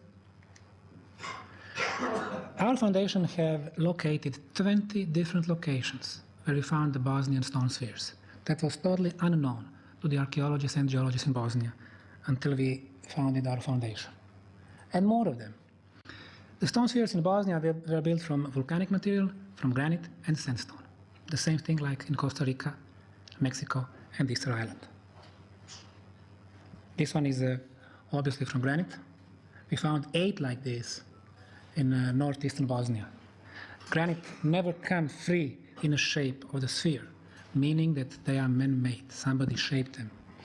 On the scale from 1 to 6 of the hardness, granite is number 6. In order to shape such a hard material, you have to have very advanced tools.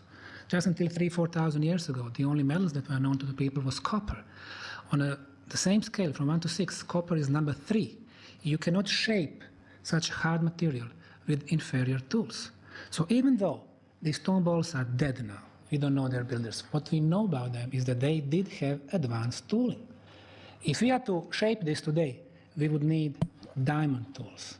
If we had to shape 8 tons or 15 tons stone spheres, or 40 tons, like in Costa Rica, or 50 tons, like in Mexico, the biggest ones, we would need at least 2 cranes to maneuver them. So obviously these are the traces of very advanced prehistoric dude, look civilization. at this Bosnian pyramid. Volcanic. Look at those things, man. Okay, this one, during the last war, obviously the military was here. This is 101st Brigade Logistics. Very interesting thing, after they painted this, after the war, they tried to remove the paint. They could not do it. And now they're saying it's because of some energy which, protects the paint. Okay, so we had the stone pyramids, we have the stone spheres, now we have the stone megalithic prehistoric towns in Bosnia. This one is in southern Bosnia and Herzegovina. It's called Daur Son. According to the mainstream science, Daur Son was built by the Illyrian tribes. They were there like 2,600 years ago, before the ancient Greece. Illyrian tribes. Now, let's take a look at this stone block. Usually they are about 1 meter to 1.5 meters thick. The weight, 3, 5, 8, 12 tons. Perfectly cut. They fit perfectly. You put the credit card, you cannot go through. Now, does the tribe have the social organization to cut such pieces, to transport them for a couple of 3 kilometers on the top of the hill, and then feed them so perfectly? We're not talking tribes here, we're talking advanced civilization.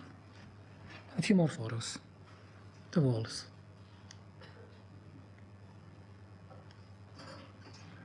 Peru, Mexico, Egypt, Easter Island, Bosnia.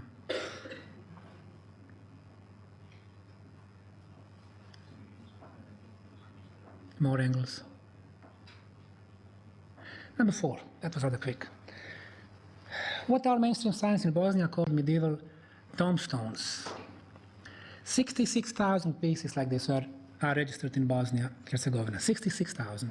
The mainstream science is saying that during the medieval times, the Bosnians who lived then, left their, symbols, signs, pictures, and they are saying they originated from that time. But actually they are wrong. Less than 1% of these stone monuments have any of the markings, any carvings. Less than 1%. It looks to me that they were built long time ago, and then when the new people, new culture came, they left their markings, like this one here.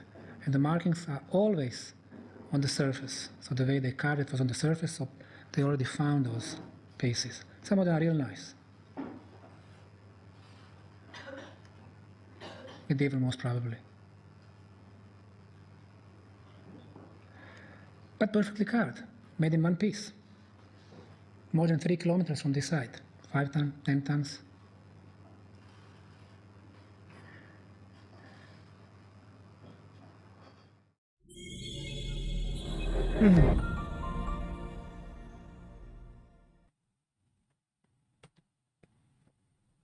No, y'all. I'm pretty fucking pilled on those pyramids. Woof.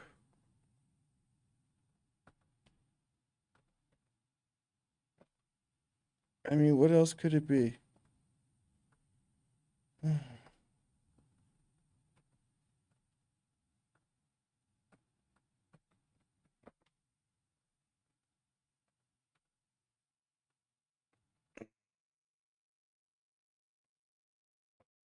Most mysterious ancient pyramid site.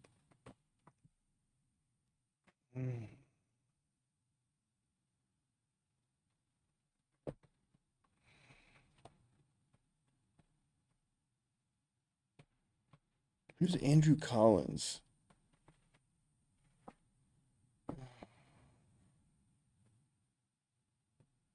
This one has 864,000 views.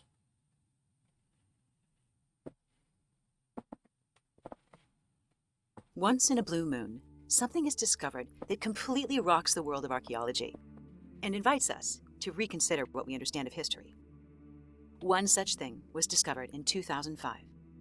Archaeologist Samir Osmanagic was visiting a museum in Visoko in Bosnia-Herzegovina when he realized, stunned, that a very large hill in the valley had 4 clear triangular sides, an even-grade slope, obvious corners, and even an apex, the exact geometry of a pyramid. Given his research of other pyramids, Samir investigated other criteria to find that it was also structurally aligned with the cardinal points, north, south, east, and west, another fundamental feature of the ancient pyramids. At every turn, the geometric precision and structural evidence of his research showed that this so-called hill and 5 additional places in the valley were structures that had been created, engineered by the ancients, and hidden by vegetation over thousands of years. The discovery was nothing short of epic. Not only were these the first pyramids to be discovered in Europe, 2 of them, the Pyramids of the Moon and the Pyramid of the Sun, are both larger than the Great Pyramid of Giza, with the Pyramid of the Sun, according to this archaeologist, now measuring as the largest pyramid in the world. Well, when fossils taken from the structure revealed the Bosnian Pyramid of the Sun dated back 35,000 years, which is well before our current understanding of civilization, the revelations did not land well with established academics. Within hours of the international announcement of this extraordinary discovery, the story suddenly disappeared. In the meantime, geologists and archaeologists from many countries petitioned the Bosnian government to stop Samir's excavations, claiming his discoveries were merely natural formations. Nonetheless, 55 skeptical but curious archaeologists joined him to learn more, concluding at finish that it did appear to be true. Nature could not have formed these mountains. They are artificially created structures. But the others in the field, without even visiting it, threatened his excavation efforts with incredible resistance. These trusted archaeological experts assumed and concluded Samir must be a fraud, and they labeled his discovery a hoax. Rather than be swayed, however, their resistance made it clear to Samir that he was onto something big. For the next few years, he fought a legal battle to ensure his right to excavate, even suing the government for trying to block his scientific study. Finally, he succeeded, and even received the government's blessings in his research. How could you say Normally, no to that? archaeological excavation is a very conservative science, and it only permits accredited academics who keep all the revelations secret until such time it is revealed.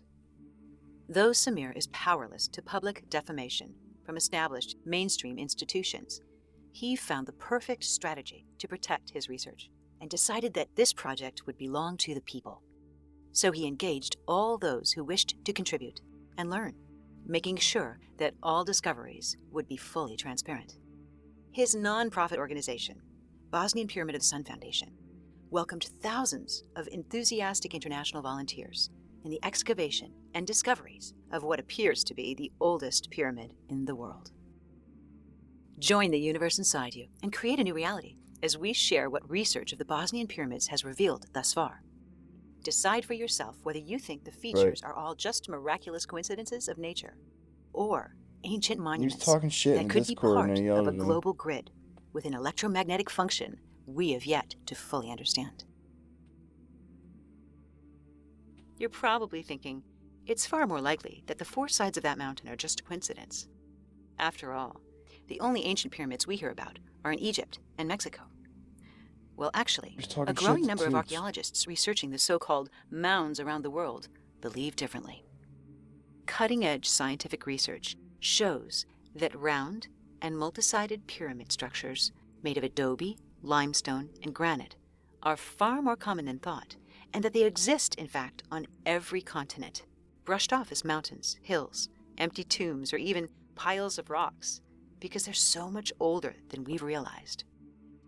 And also, of course, because we still can't figure out why any civilization would go through all the trouble of building these enormous structures of unimaginable weight for no practical reason, unless the reason's yet to be revealed. In other words, we don't know what we don't know. So before we share the facts about the Bosnian Pyramid, the BPS, consider this first. BPS. If we knew that pyramids held a practical function, and if we were open to the possibility that civilization's history on Earth goes back much further than we've acknowledged, would we notice the similarities of these pyramid structures on every continent? Like the almost 2,000 pyramids in China that are over 12,000 years old? The 224 in Sudan? The 43 in Sicily?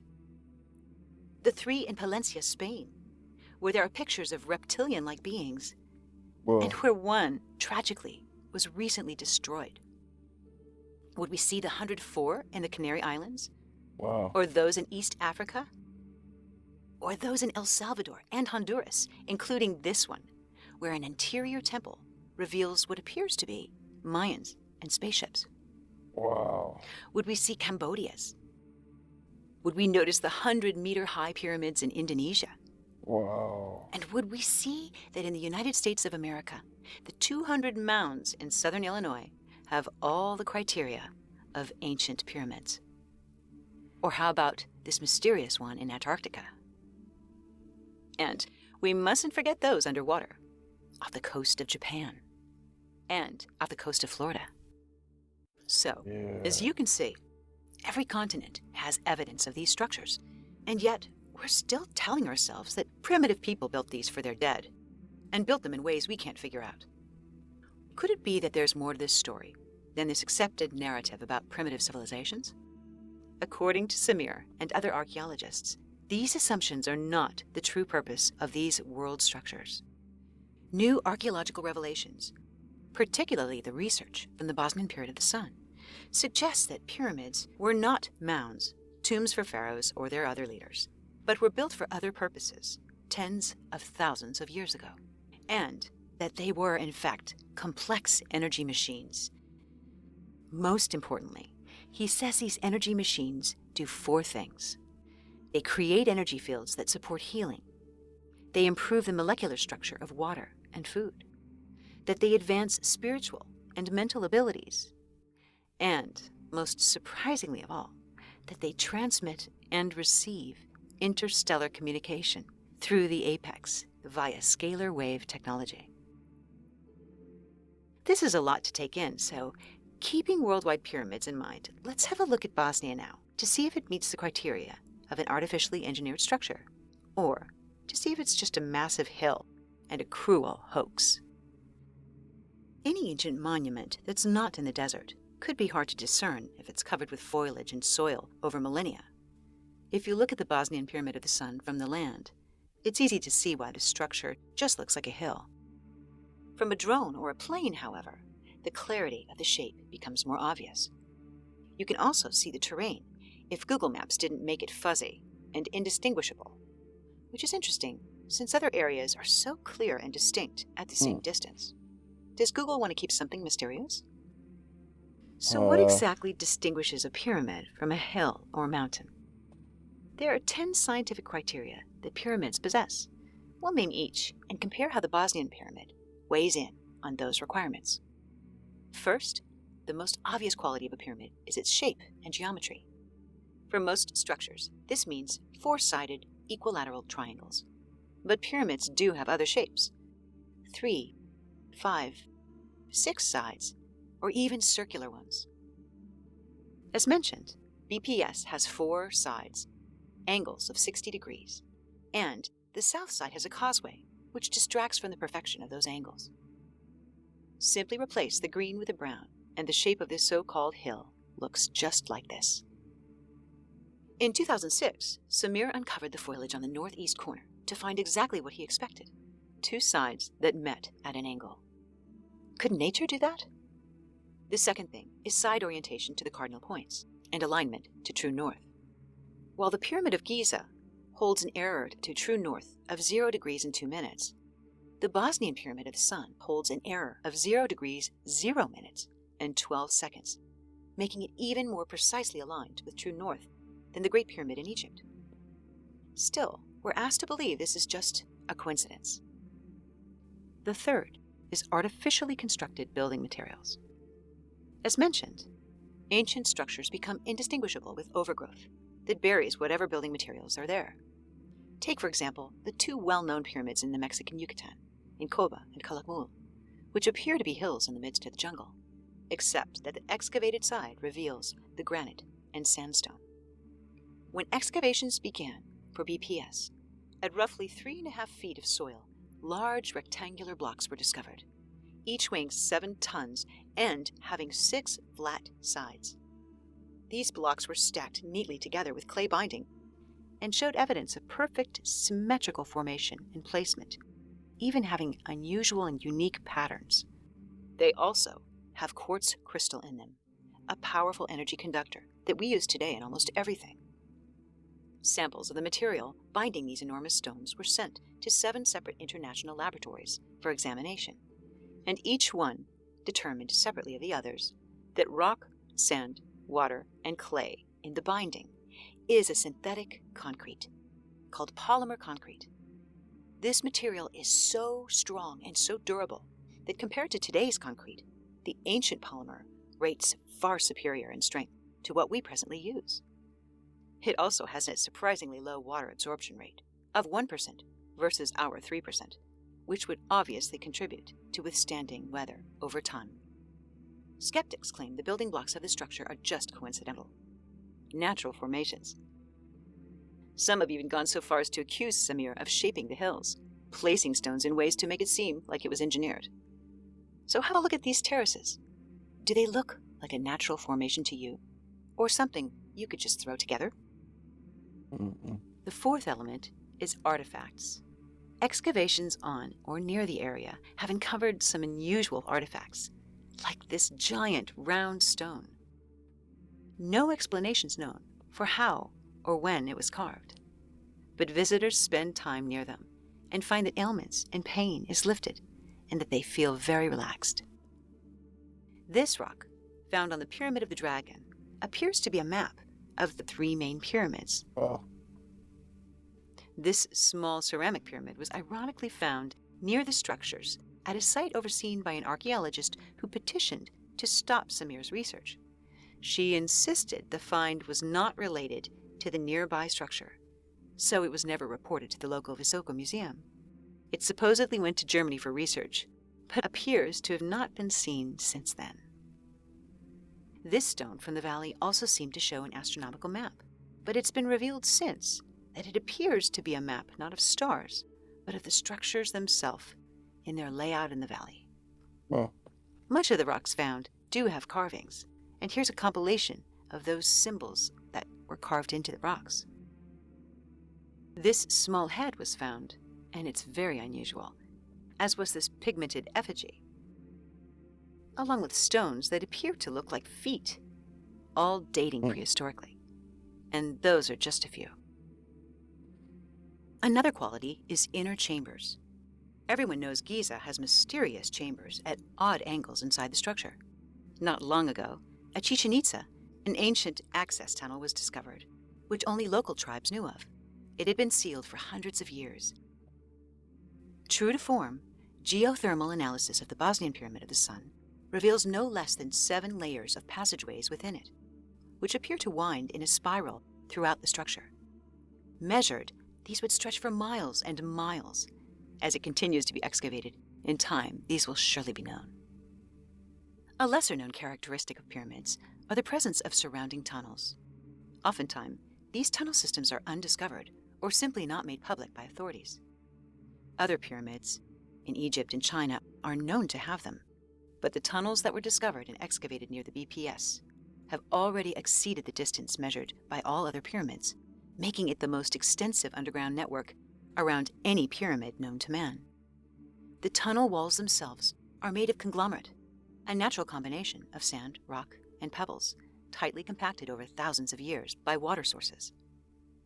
But Samir's team discovered that many of these tunnels had clearly been sealed, either to keep them a secret or to block the flow of energy that's created by water, the tunnels, and the pyramid itself.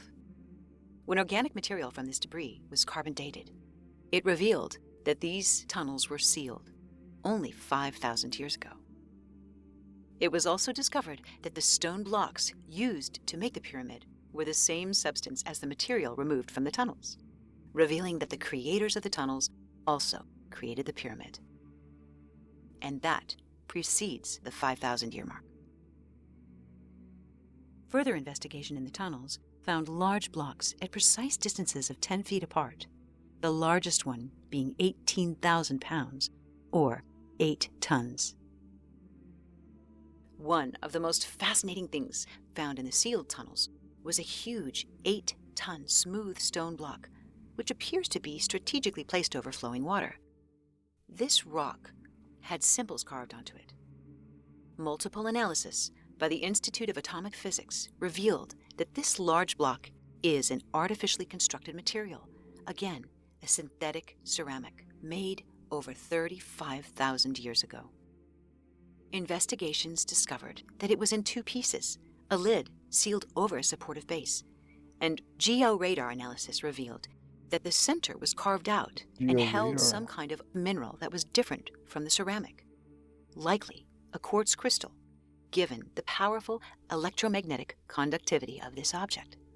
Precise EMF readings taken near the object consistently reveal the frequency of 7.83 hertz. The sixth of the criteria is running water. All world pyramids were built near rivers and streams, just like the Pyramid of Giza has the Nile nearby, and water sources underneath it. BPS is near a river and has extensive layers of underground streams at different depths. But perhaps one of the most extraordinary features of the site are the mathematical relationships between structures and the sacred geometry created as a result.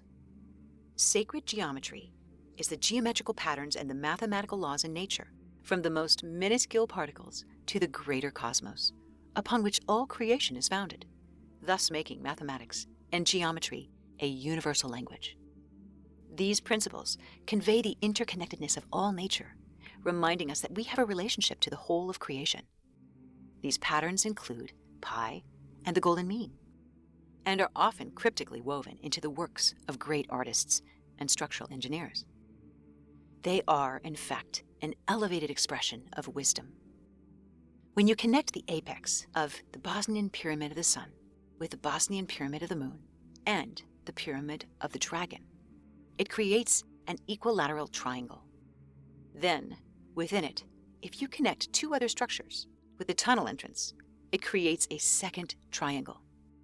Equilateral triangles and triangles within others are sacred geometry. When you consider the points of the natural surrounding landmarks, the tunnel entrances, and where the rivers meet, you get a third triangle, the largest one. Keep the same midpoints for all three, and you have the base for the flower of life, as you would see it from above. Traditionally, esoteric studies reveal that the torids in the flower of life imply dimensionality. Like in Egypt, the length of the base divided by the height is pi, irrational numbers. According to Samir, these mathematical principles were carefully engineered and are powerful forces contributing to the movement of energy. What he explains is the true message of the pyramid, that the Bosnian Pyramid of the Sun, the Moon, the Dragon, and of Love are flowing with energy, as though they were alive. Since few of us today are actually taught the profound implication of this extraordinary wisdom of sacred geometry, it's easy to overlook how important these expressed patterns are in ancient structural engineering. It's also worthy to note that pi wasn't officially discovered until a few hundred years ago. So, did our primitive ancestors somehow figure it out? Or was it, again, just a coincidence? The eighth criteria is astronomical features. As we pointed out in our Mars video, there are consistent astronomical features present among all ancient pyramids on Earth. And one of the most extraordinary moments in Bosnia happens on June 22nd, summer solstice, just before the sun sets. This is when the shadow of the Bosnian Pyramid of the Sun perfectly eclipses the Bosnian Pyramid of the Moon. Samir has shared that of all the pyramids he's studied, this clear, obvious relationship connecting the two is by far the most rare and unique. Of course, experts are again claiming this is pure coincidence. The ninth of the criteria is location with energy potential, namely volcanic lines. Samir discovered that if you draw invisible lines to connect all the world's volcanoes, ancient monuments are built on these invisible lines, especially where they intersect with other lines. For example, Easter Island meets over 10 intersected lines, Machu Picchu on 16. But the Bosnian Pyramid of the Sun, matched only by Chichen Itza, meets on 26 volcanic intersected lines, more than any other monument. As we noted in our video about Nikola Tesla, Tesla knew that if you could amplify electricity over time, we could dramatically improve the state of our planet without harming it, the way current technology does. So, the combination of these lines, the tunnels, flowing water, and an iron plate deep in the earth, all contribute to amplify the energy of the structure. And the result? You have a powerful conductor of electromagnetic energy, one which leads to the final and the most exciting criteria of a pyramid, particularly of the BPS, and that is measurable energy flow. For millennia, Earth has held a natural frequency, a pulse per se of 7.83, which is known as the Schumann resonance. It's vital to our emotional and physical well-being, but has increased rapidly over the last few decades as a direct result of technology. EMF radiation from cell phones, Wi-Fi, TVs, power, atomic explosions, microwave energy, and much more. These bombardments have pushed the Earth's frequency as high as 16 Hertz, and this slows down our mental processing, harms our cells, and negatively affects many things. If BPS were just a hill, energy frequencies would measure the same as everywhere else around the globe. But with every EMF, sonic, and ultrasound reading, the frequencies measured at BPS consistently show the Schumann frequency, 7.83, especially in the tunnels. And the result is nothing short of miraculous. Water and food brought from beneath and around the structure has superior molecular structure. And volunteers involved in the excavation have experienced dramatic, unexplainable healing, from respiratory illnesses to spinal injuries. They just disappear. We have the bad hitchhiker Why? effect. We know that charged ions from flowing water supports health and kills microbes in the body. The iron beneath the earth increases electromagnetic flow. Quartz helps conduct energy. They have quartz. We have and the knife Schumann inventors. resonance promotes serenity and health. So, is it any wonder people report elevated emotional and physiological states near the pyramids? This doesn't happen just anywhere, especially on any hill. Could the Bosnian Pyramid of the Sun be the energy machine that Samir hypothesizes? Mm-hmm. It's on the summit of the pyramid, however, that something really spectacular happens with energy flow. The electromagnetic fields are amplified 60 times stronger than anywhere else on the planet, measuring consistently at 28 kilohertz for a radius of 13 feet at the very apex of the structure, and would appear to look like this manipulated photo. This frequency, by the way, has been associated with levitation in experiments done with ping pong balls by the American Ralph Ring. Is there a relationship to the frequency of levitation and the frequency being emitted from the summit of this pyramid? Needless to say, natural mounds and hills do not create energy bursts 60 times greater than the Earth. Not even other pyramids show that kind of reading. But something powerful was caught on film at another location, when in 2009, a father photographing his children just before a lightning storm at Chichen Itza, Mexico. This photo offers a visual of the exact sort of energy beam that's being measured above the Bosnian Pyramid of the Sun. Could this energy be an indication of a greater purpose that the pyramid served? Even more evidence of the pyramid's energy has been caught on video camera, a camera which was specifically designed to capture bioenergy fields. This footage shows the horizontal energy lines which blanket all the land and all other hills. But when you reach the Pyramid of the Sun and the Pyramid of the Moon, those lines suddenly become vertical. In fact, in this video, it's been noted that some kind of unidentified craft is entering and leaving the actual boundary of the pyramid, perhaps interdimensionally. But that's a whole other subject and a whole other video for discussion. If the Bosnian pyramids are just misconstrued hills, nature is certainly capable of creating some amazing tricks, including perfect block terraces, geometrical perfection, sacred geometry, and powerful electromagnetic surges in and around these so-called hills. If they are the engineered structures they appear to be, well, it's time to rewrite our history books. After all, our history assumes that the human race is wiser and more advanced than ever before. But the BPS, the oldest and largest and most enigmatic pyramid in the world, seems to indicate that highly intelligent cultures may have existed in the very distant past, and that they engineered these pyramids in ways that primitive humans never could have, in ways that we are still trying to figure out. Of course, it's just easier to deny these facts than admit such an important historical discovery, that the largest and oldest ancient structure in the world was virtually unnoticed in plain sight for centuries. Let alone admit that we still know very little about its actual benefits and function. While Samir has been under constant attack by people from major institutions, we can't help but wonder why so much effort to control and stop him, since a massive hoax would simply reveal itself in time, especially when you compare it to the Egyptian directors and diggers who cannot disclose their revelations. And all Samir's research is transparent and made public. In fact, when he was accused of using this discovery for political gain, he said this: "This project should unite people, not divide them. Those pyramids don't belong to any particular nation. They're not Bosnia, or Muslim, or Serb or Croat pyramids, because they were built at a time when those nations and religions were not even in existence."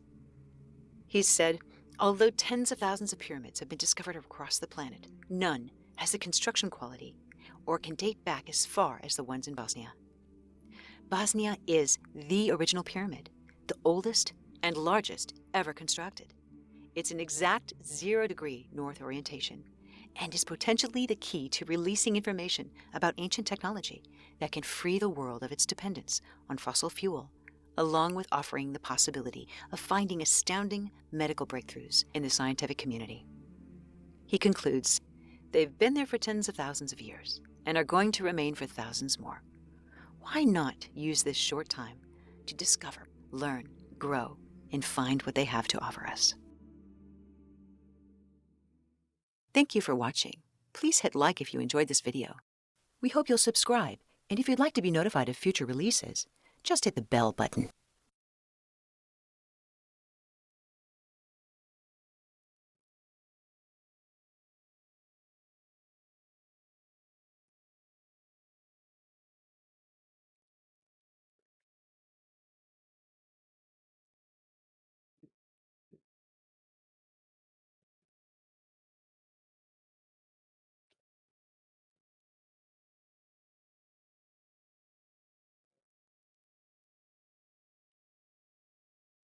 It cannot be ignored. Oh no, this is a long one. I can't watch all this. Breaking news from Dean Johnson. This is from yesterday, Fucking but this is a breaking news. bombshell Kirkpatrick story, owned. guys. Foya Petert, Oh my God. Joint Chiefs of Owned Staff, so hard. Worldwide UAP Phenomenon Reporting Procedures, including what looks like UFO crash retrievals, and Kirkpatrick Arrow is fucking involved in some of wrecked. this.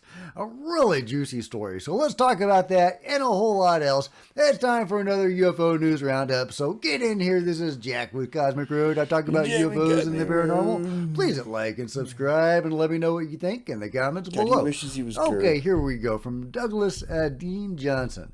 On Monday, on May 19th, 2023, the Joint Staff, J3 Operations J36 Homeland Defense man. Division of the Joint Chiefs of Staff disseminated to all unified military commands worldwide a set of uniform procedures to be followed for gathering data and reporting on contemporary military encounters with UAP using a detailed standard reporting template. And this is the actual document in question. And it's so interesting. It's so interesting, guys. Okay, let's just, I'm not going to go over this whole thing. I'll let you go over it at your leisure. Here's some juicy stuff. The U.S. government has observed UAP in or near the territory and or operating areas of the United States, of its allies, and of its adversaries, and observing, identifying, and potentially mitigating UAP has become a growing priority for U.S. policymakers, lawmakers, and warfighters. The potentially ubiquitous presence of UAP defines the national security implications of those anomalies, which range from operational hazards and threats to technological and intelligent surprise to adversaries' strategic miscalculations. It is imperative that DoD provide UAP incident, incursion, and engagement reporting data and material for the department's detection and mitigation of potential threats, exploitation of advanced technologies, and informing policymaker and warfighter decisions. That's huge, guys. Huge. Mitigation. Are they talking about shooting at UFOs? What does mitigation mean? Obviously, exploitation, you would think, would involve recovering the UFOs that they just shot down by mitigating them. And then they're supposed to tell policymakers. They're supposed to tell our politicians about this. A UAP engagement is defined as a kinetic or non-kinetic response to a UAP intended to deny, disrupt, or destroy the phenomenon and or its objects. So kinetic means shooting at them.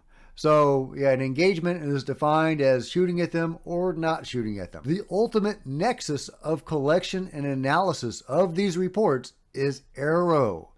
AARO is collating these reports. Meanwhile, they're pushing a UFO report to the public that denies the existence of UFOs. They're saying nothing to see here.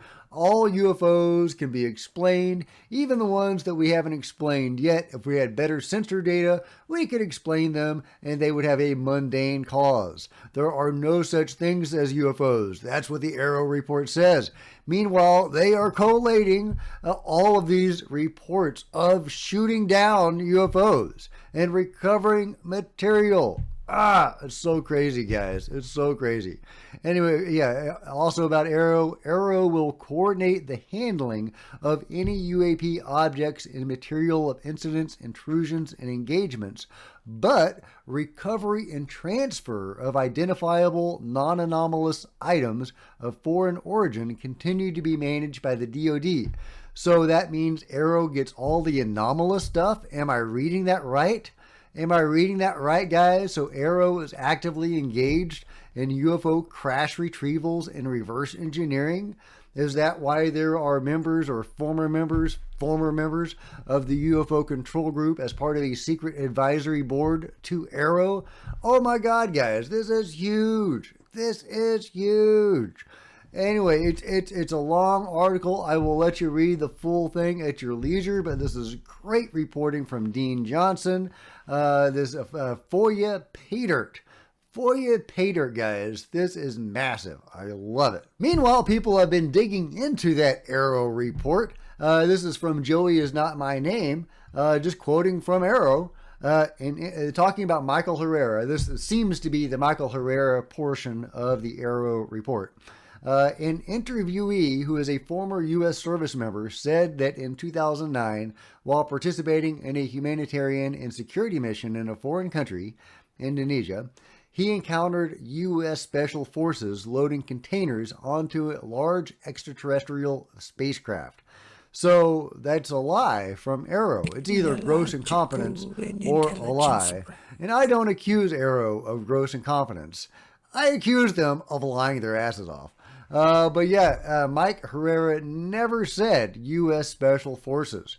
He never said who those guys were. He may not know who those guys were.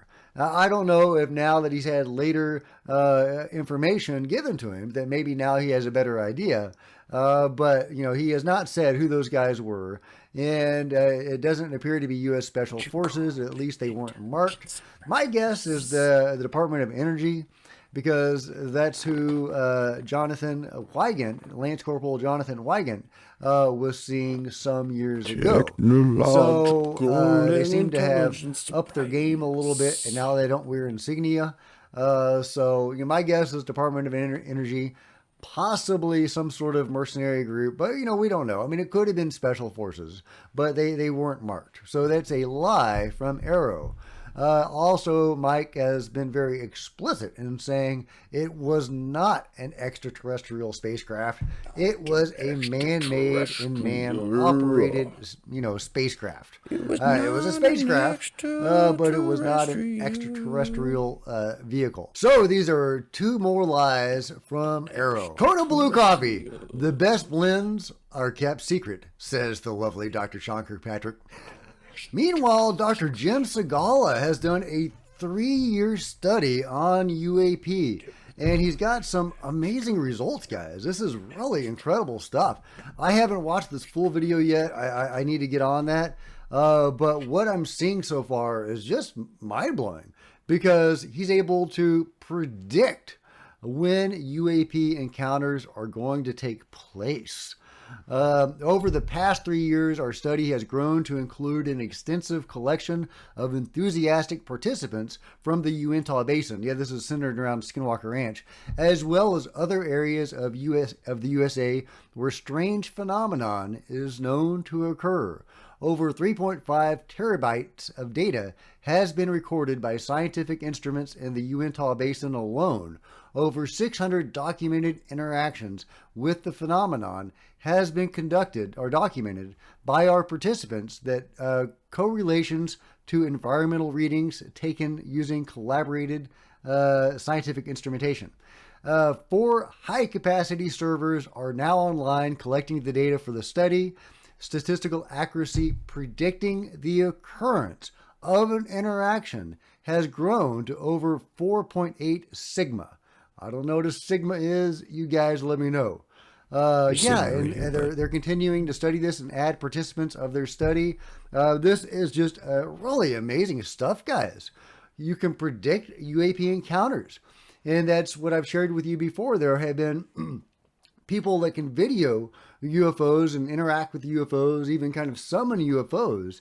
And some of them, not all of them, but there have been a couple of examples where they know the times of day when the UAP will show up, and certain days that they will show up, that they are predictable in certain ways. You know what's not predictable, though? They're anomalous. You wouldn't think they would be so predictable, but apparently they are, guys. And Dr. Jim Segala is when the knife dementor will get their due. Study, getting to the bottom of some of this. So I love it. I can't wait to watch this full video. Meanwhile, in my ongoing coverage of the elongated skull people, I've just recently discovered there were elongated skull people in Iran as well.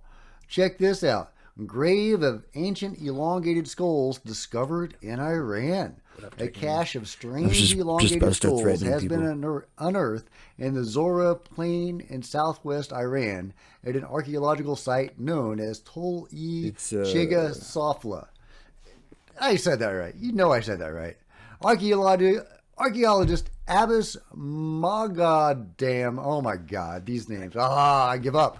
Archaeologist Abbas stated at Tol-e Chega Sofla, the concentration of deformed skulls and grave BG1 is striking. We will discuss this enigmatic grave more below, but first let's learn more about this ancient site, says StrangeVoyager.com. But let's just skip to the good stuff. This site flourished approximately 4700 to 3700 BC. At Tol-e Chega Sofla, the concentration of deformed skulls in grave BG1 is striking. And look at these elongated skulls. Does that look like something that could be made by skull binding? I mean, look at those. Look at those. Look at that insane skull, guys. Look at that. You can't really see because there's knife dimensions everywhere. Why were most of these elongated skulls found only in BG1 and not spread throughout all the other graves? Might these have been a ruling class at some point in this area? Yeah. And that's what I reported on before in the excellent remote viewing of Teotihuacan. The elongated skull people seem to be the god kings of the peoples of that time. At a certain point in their history, there was a revolution or war, and that culture that occupied Teotihuacan left or fled. And, we don't know what happened to those people afterwards, but we do know that elongated peoples, have been found in Paracas. Are those the same? We don't know. According to the archaeologists, 7 female skulls aged between 9 to 30 years old and 5 male skulls aged between 17 to 25 years old were deformed. Then it talks a little bit about the Paraka skulls. There are 2 different types of skulls found among the Paraka skulls. These are the skulls that are elongated simply due to cranial deformation or head binding. One on this type of skulls, except for the skull elongation, everything looks similar to our skulls as of today. But then there are the skulls we call natural elongated skulls. These are the ones that feature crazy anatomical genetic differences, and these were likely the nobles and royalty of the Paracas culture. These natural elongated skulls feature much larger jawbones and eye sockets that are up to 50% larger than normal human skulls. These are also missing the sagittal suture, the fibrous connective tissue joints between the 2 parietal plates that run down the center of our back, of the back of our skulls. Many of these elongated skulls' cranial volume is up to 25% larger than conventional human If skulls. Chode was here, They've got bigger brains, guys. They've got bigger definitely brains. subscribed It's already. crazy. And according to the remote viewing of Teotihuacan, they also have According to the remote fantastic viewing of me. abilities. Maybe that is what the skull binding of humans I'm was remote meant viewing to Chode emulate. right now. Maybe and the he's subscribing. people, the humans, were trying to give themselves these fantastic abilities by doing this. And I'm remote Or viewing maybe you. if these guys, these elongated skull people, were in charge, 10 minutes from maybe now. they thought they were better looking than the regular humans, and they All I see encouraged is the humans knives. to do this to be more like them. We just don't know, but the elongated skull people were real, and they were all over the world, seeming to serve high places in society. This is huge, this is fascinating, this is every bit as important and interesting as the Nazca mummies, and I love it. And also the elongated skull people in Paracas were not very far at all from Nazca, and they were occupying roughly the same time period as well. So there's probably some interaction, you would think, between the beings of Nazca, who also had a global presence, and the elongated skull people of Paracas. Yo! There are some wonderful Look at that. mysteries here, guys. I Look at would that. love to know the truth about what was really going on back in the day. Meanwhile, an elephant comes to visit Just in its time for elderly 5 human people. friend in the hospital. Look at that. That's right. You That's saved right. lives. Look at that. Rihanna, Meg Suwegzi, Exercise Vid, Phil Bushwagons, and Ronald McDonald. Oh yeah.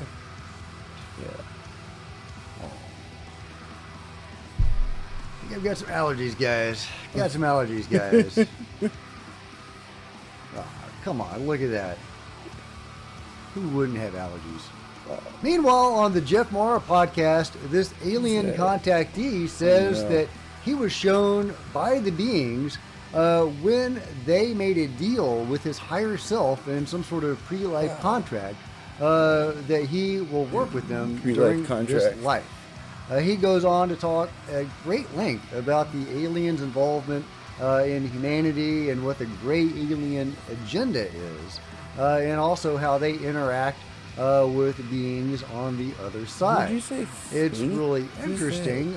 He also says they appear corporeal on the other side, as opposed to their souls being on the other side. I found that really interesting. It ties in with another piece of research I did, or came across rather, that suggested that some beings don't have souls in the way that we do. Our souls allow us to leave our body in, we can have multiple bodies, and reincarnation and all that kind of stuff, if you believe in that. But they actually don't need to do that because their bodies can traverse dimensions, and it's a little complicated. I don't quite understand how all of that works. If their body's destroyed, what happens? But either way, that interesting piece of information there, if that is to be believed, seems to suggest there's different paradigms, right?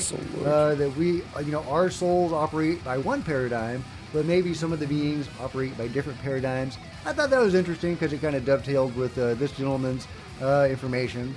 But yeah, he was saying the beings interacting with people in the afterlife and what their ultimate agenda here is on Earth and why they do hybrids.